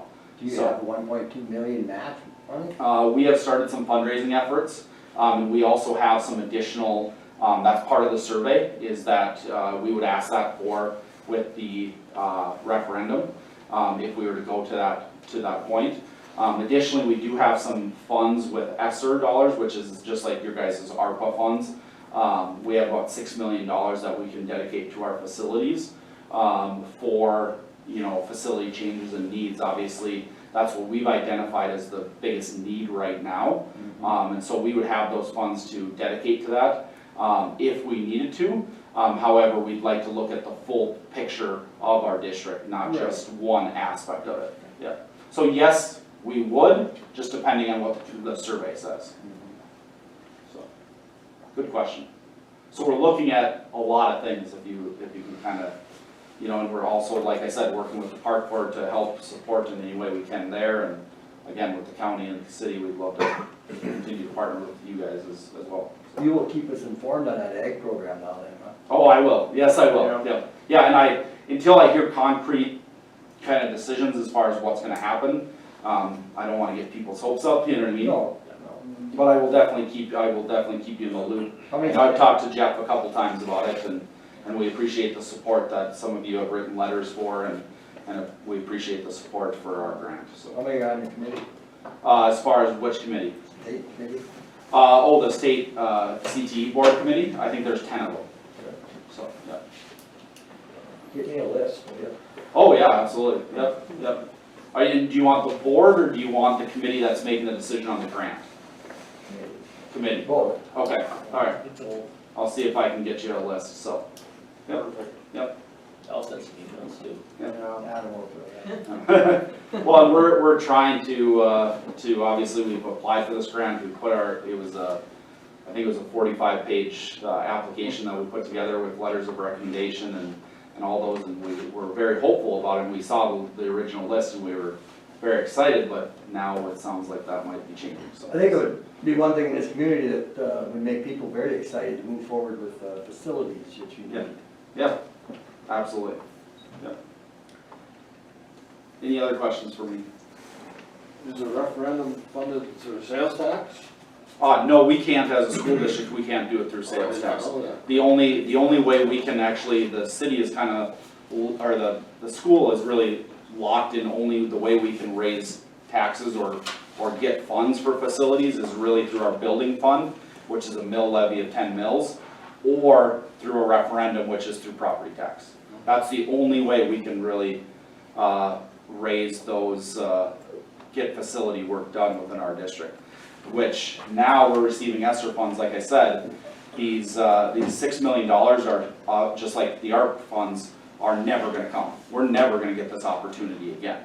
And so we're trying to take full advantage of it, like you guys spoke, you wanna set something up long-term, you wanna start planning for the future, and not just now, but you want it to be lasting. What better way than to last with a building that, or facilities that will last our kids in our school district years to come. We're trying to take full advantage of those dollars as best as we can by applying for those grants, by applying for different things. Again, the ESSER funds are $6 million. If we get the grant, it would be $1.2 million. We also have $700,000 that we could allocate towards the facility if it includes a fine arts center, because there was $700,000 that has been fundraised for a fine arts center. If it doesn't include a fine arts center, then we can't use that $700,000. And I've also had conversations with other individuals that have said if a fine arts center is included, there'll be some additional funds that will come at that time as well. So we're trying to take full advantage of all the dollars that are coming our way, but now it's about putting all the puzzle pieces together and making sure it works.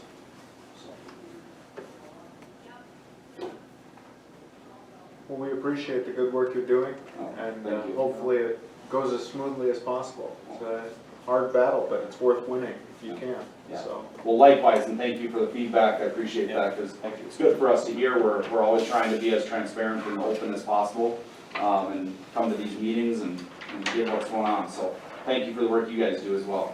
It's not an easy job, so. Let's call it what you need. All right, thank you, appreciate it.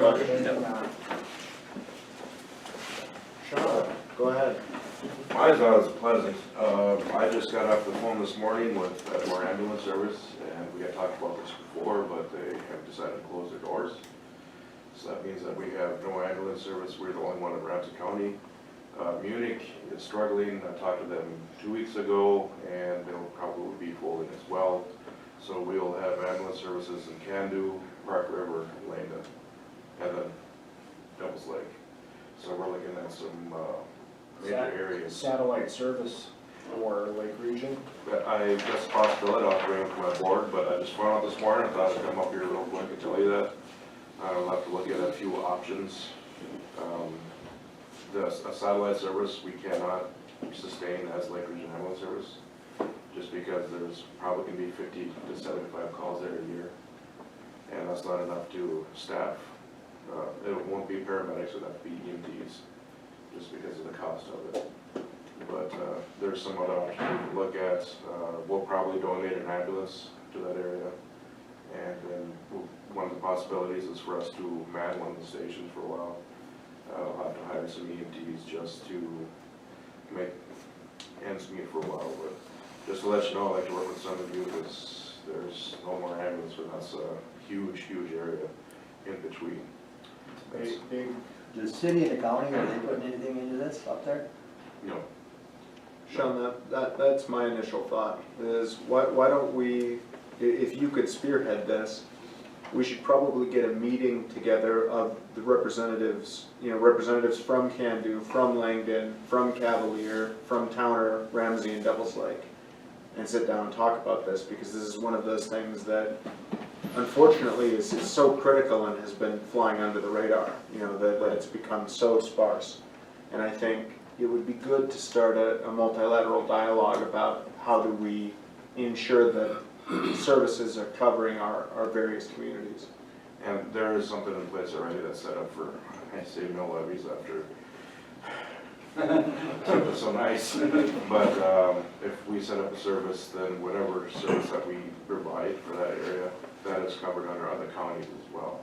Right now, we receive money from Madison County, just a little bit, because we provide services to Madison County. Ramsey County is about the only one that doesn't provide money, because we haven't asked for it. But if we set up in Edmore, we can ask for Cavalier County, we can ask for Towner County. All those counties that we would provide services for have to put into the kitty, so to speak. But I think setting up a meeting with those, otherwise everybody's gonna be on a different page and it's gonna be very difficult. That to me would be the first step. Okay. Does Commission have any other thoughts on that, or am I? Well, you're on the right path.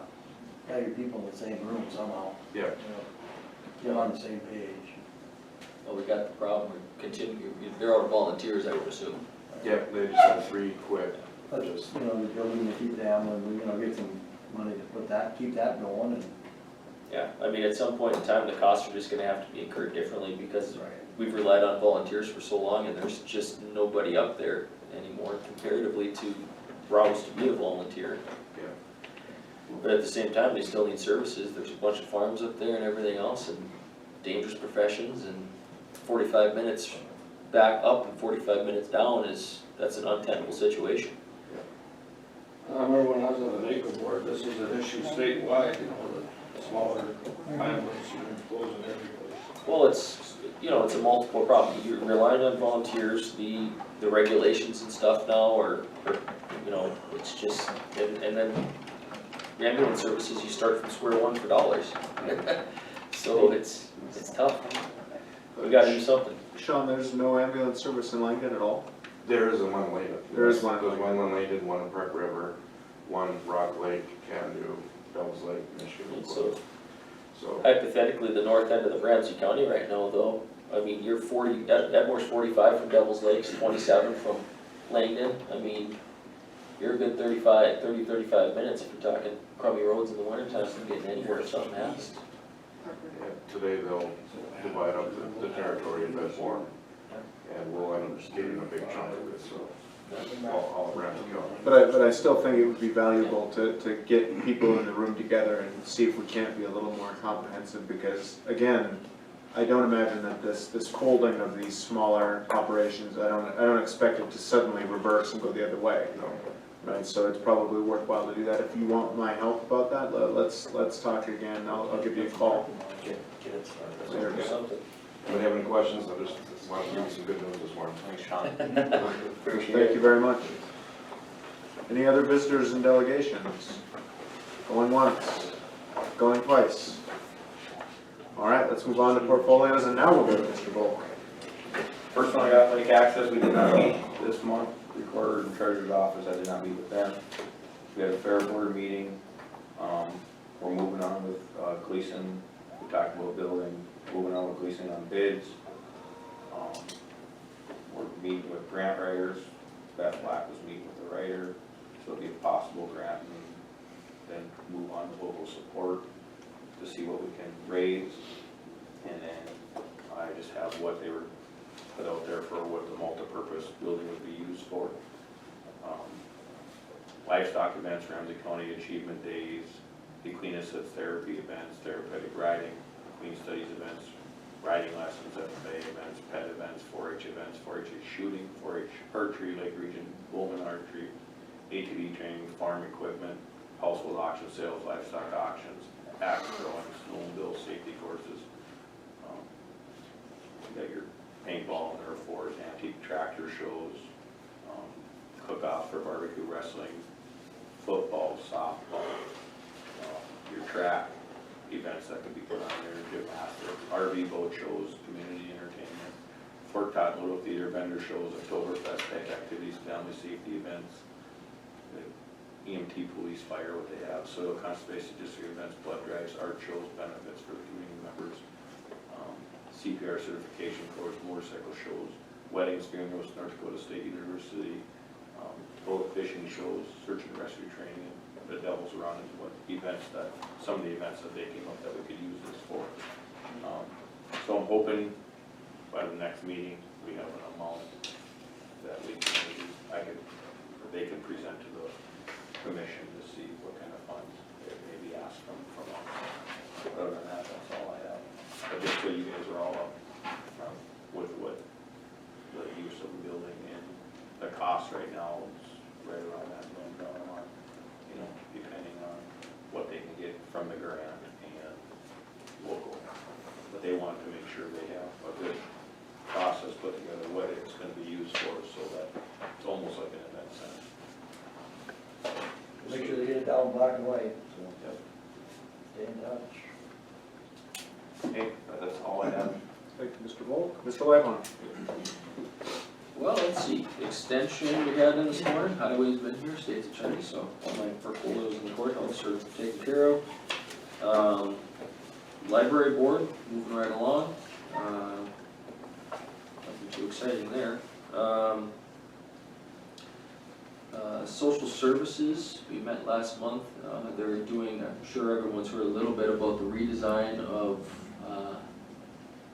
they're folding health into human services at the state level, so they're redesigning things, so they're kind of changing up how the zones sit under that structure. Still obviously state involved, but so they have some new leadership that oversees the different flow charts and stuff, so we had some discussion on that and how things are functioning essentially, and it's kind of a wait and see just because things are new and see how things work, but other than that, it's constant hiring issues, compression on salaries. It's been a constant battle where we've had multiple positions where they've offered and the people have thought, well, I want it, and then they see and then, nope, not enough money and there's no way to change it because of the state salary structure. So it's tough that way. But otherwise, you know, it's continuing to go, but you know, Child Protective Services has been busy, and it's always tough. But you know, they're operating okay.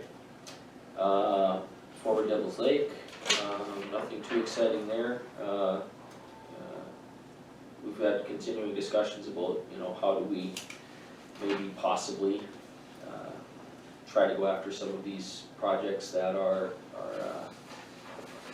larger, you know, like the ones that went to Grand Forks, or you know, the specialist soybean crushing, things like that. You know, I think the discussion we've had here today has been all encompassing on just about everything you can look at in our community in terms of how do you keep a community vibrant, how do you make a community more vibrant, how do you attract people to a community, and we have that continual discussion there, and a lot of it comes down to schools, facilities, opportunities, you know, how do you attract workforce when you've got a set workforce in a community.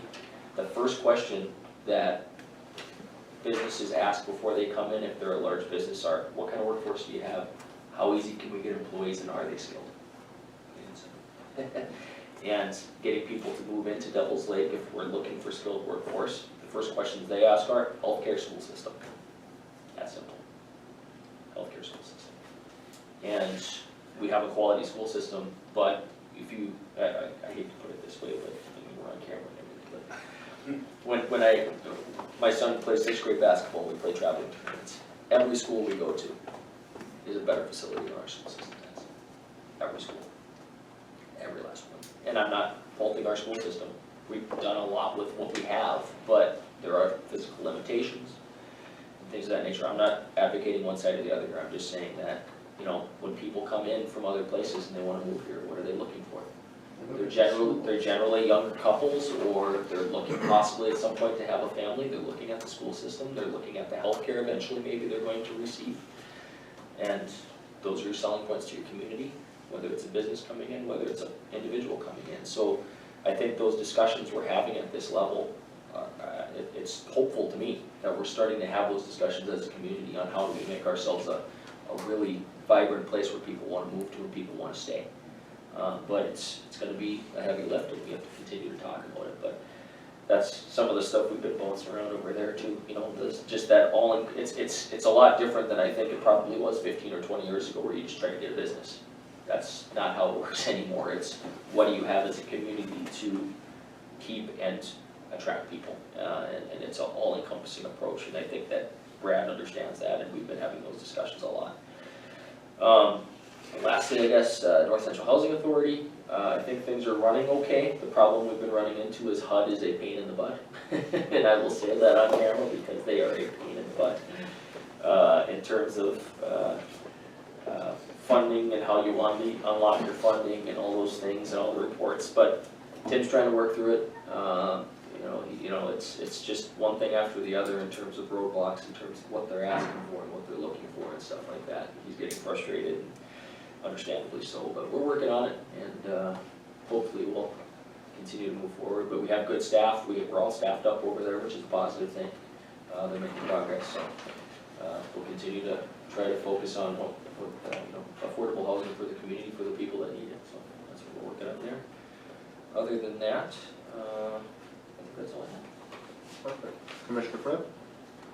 Yeah, I don't have a whole lot. You know, the airport authority continues to move forward with the spending the ARPA money that they received with the terminal expansion, with the airport, making that a more usable, user-friendly airport facility. You know, we continue to have that 500, 600, 700, 800 passenger per month type of threshold landings. We want to expand that, continue to expand that. The more we expand the passengers out of Devil's Lake, the more federal funding will come down the pike, and that's kind of one of the things that we want to try to strive for is hitting those next thresholds in our. You said 10,000, and that's a huge threshold, right? I mean, Well, massive I expansion. think the next one would be 8. Okay. If we hit the 8,000, we, bump up to a 750,000 match. If we hit that 10,000, we get the $1 million match for federal funds. Baby steps. We want to take those steps and keep moving that forward, but they continue to move forward on that, and looking forward to advancements in the airport moving forward, and that'll continue forward. Sheriff Nelson is here, and things are. Steve, do you have anything you want to add? Staffing wise, jail wise, things like that, it continues to be problematic, I think. Yes, it does. Yeah. I have had my deputies fill shifts in the jail because of short staff. Yeah. We're having a problem. We're not getting applicants, we're not getting people that are there for a few days and gone. They don't like it, so it's an issue, it really is. And we don't know the answer. We've reached out to a few different places. There's somebody in Minot that I just got this yesterday that has a bunch of people that their jobs were just eliminated. And of goes hand in hand with what Adam was saying earlier. $20 an hour, great, you know, that's what the LEC's hire, you know, they don't wanna move to Devil's Lake. For why not?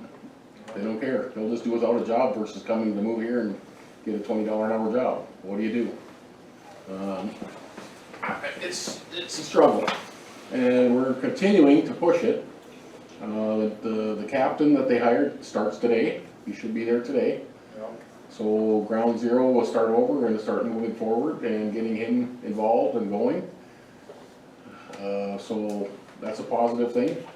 We're still doing okay, but we're not doing well. We're not doing where we should be, if that makes sense. We make 2 steps forward, we take 1 step back. So we are gaining a little bit, but we're not gaining what we should be.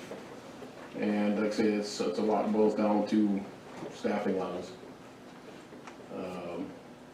Same thing in my department. I've had a position now for a month and a half. I don't even have an application yet for 1 position for a deputy, so we're struggling. Question on that, not specific to your position, but what's our starting wage on a deputy? Brand new out of the academy, no experience, is about 40,000. Cavalier just put out an ad. They're looking for people. They're starting at 56. Yeah. But they've always, historically, Cavalier County has had lots of money. They probably have to pay more to get people to same thing as it happened when the oil boom hit, you know, out west. They were offering astronomical starting salaries because they needed bodies. And that's kind of where we're at. You know, if somebody's got experience, we start a little higher.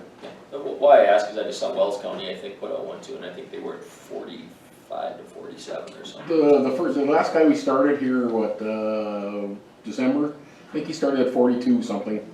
And he's brand new out of the academy, no experience. So we're a little higher than 40, you know.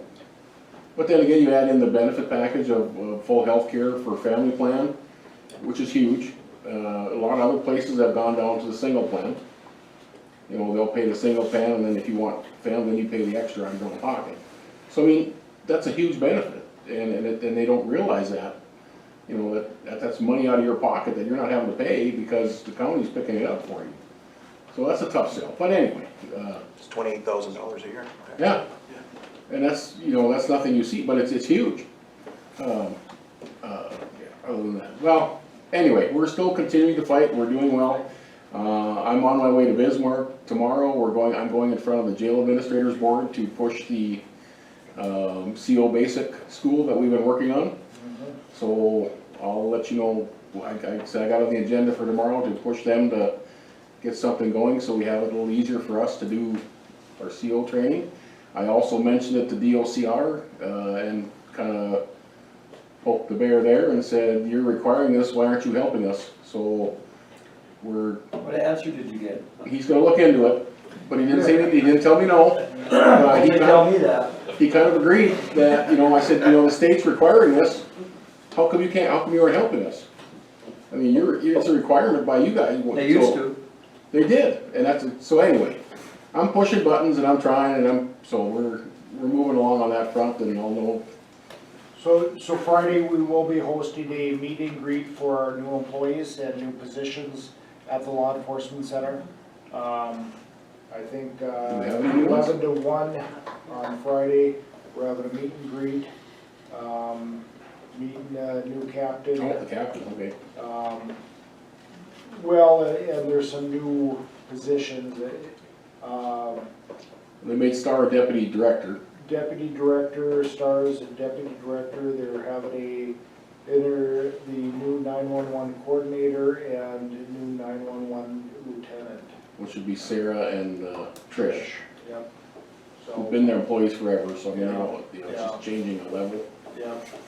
But Star's duties have kind of changed to incorporate more of an oversight over the jail as well as dispatch, so with our meeting with DOC, she's kind of been taking over some auditing functions which are greatly needed, and we kind of put that in her responsibility, and that was the need. So it was a needed thing to happen at this point.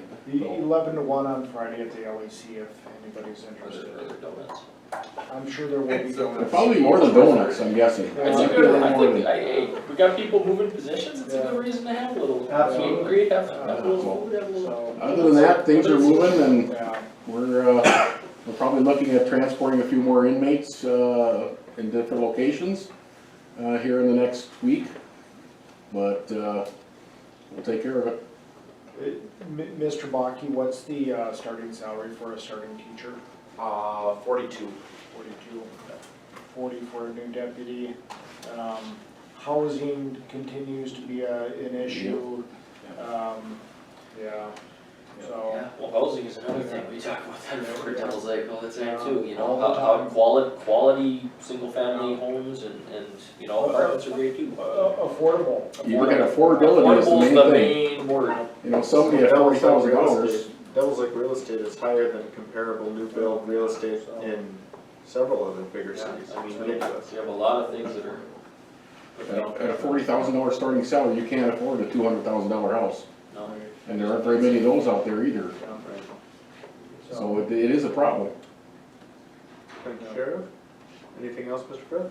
Fred? Tax office, Beth and Christie have been in training down in Fargo for some continuing education, and they've been doing out of office assessing this week and last week, so they've been busy.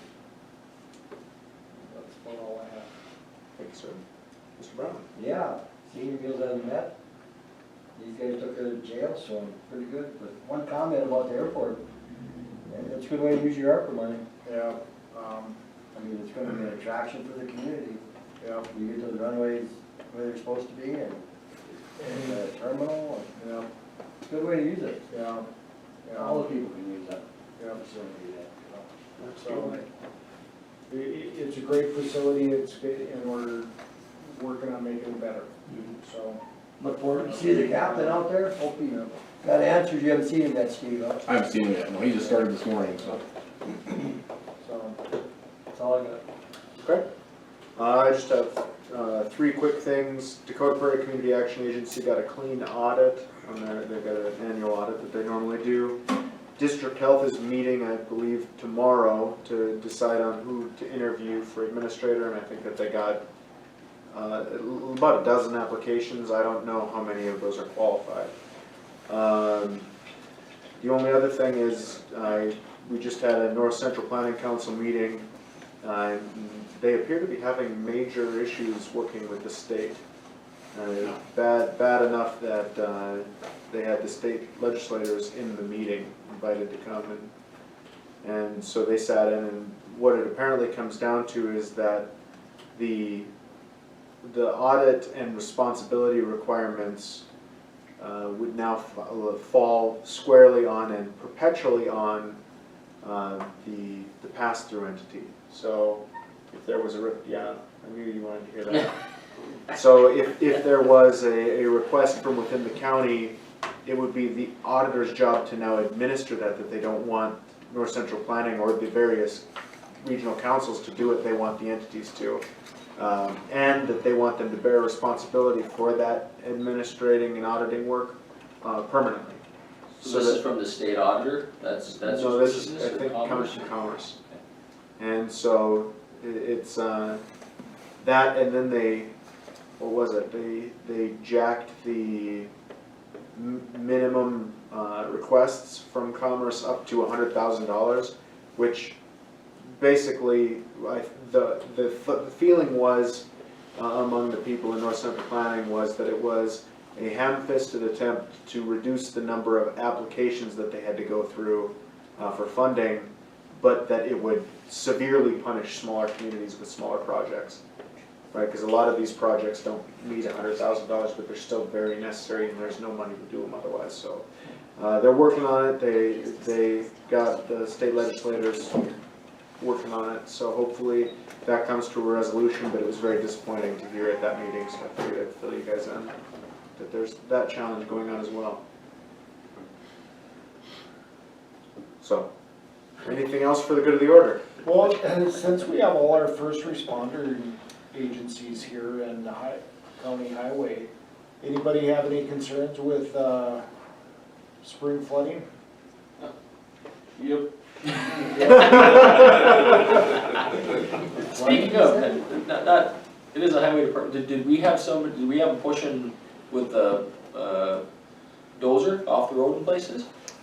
I think that was a state, that was. Okay, well, I just saw one spot on 3 that it looked like it was pushed back, they must have been able to do it with the, must have stuck the wing out really good or something, it got pushed back, or using the motor grader or something, I'm just, sorry. Well, the reason I bring that up is National Weather Service has been giving their spring flood predictions of potential of 3-foot rise in the lake, which, you know, I'm not seeing it, but that's what their predictions are. So if there are concerns, please bring them to the attention of the county highway, sheriff, emergency manager. No, yeah. But anyway, you know, we all know that there's a significant amount of snow out there, but I think a lot of it has blown into tree belts and, Blown to Texas. Blowing to Texas somewhere, yeah. It's blowing, and, you know, spring's right around the corner, they keep telling us, knock on wood. And, sooner or later, spring will get here, so. And well, this winter's made a fool of all the people that keep betting, oh, this is the end of it. That's for sure, March is usually the worst snow month, Right. so. Hey, it's tournament time. It's tournament time. Right. Blizzards. I'm running out of places to put snow in my yard, Yeah. There's always one blizzard at tournament time somewhere. so for a kind March. Yeah, we're hoping for a kind March and, easy April. There you go. Anything else for the good of the order? No. We're adjourned.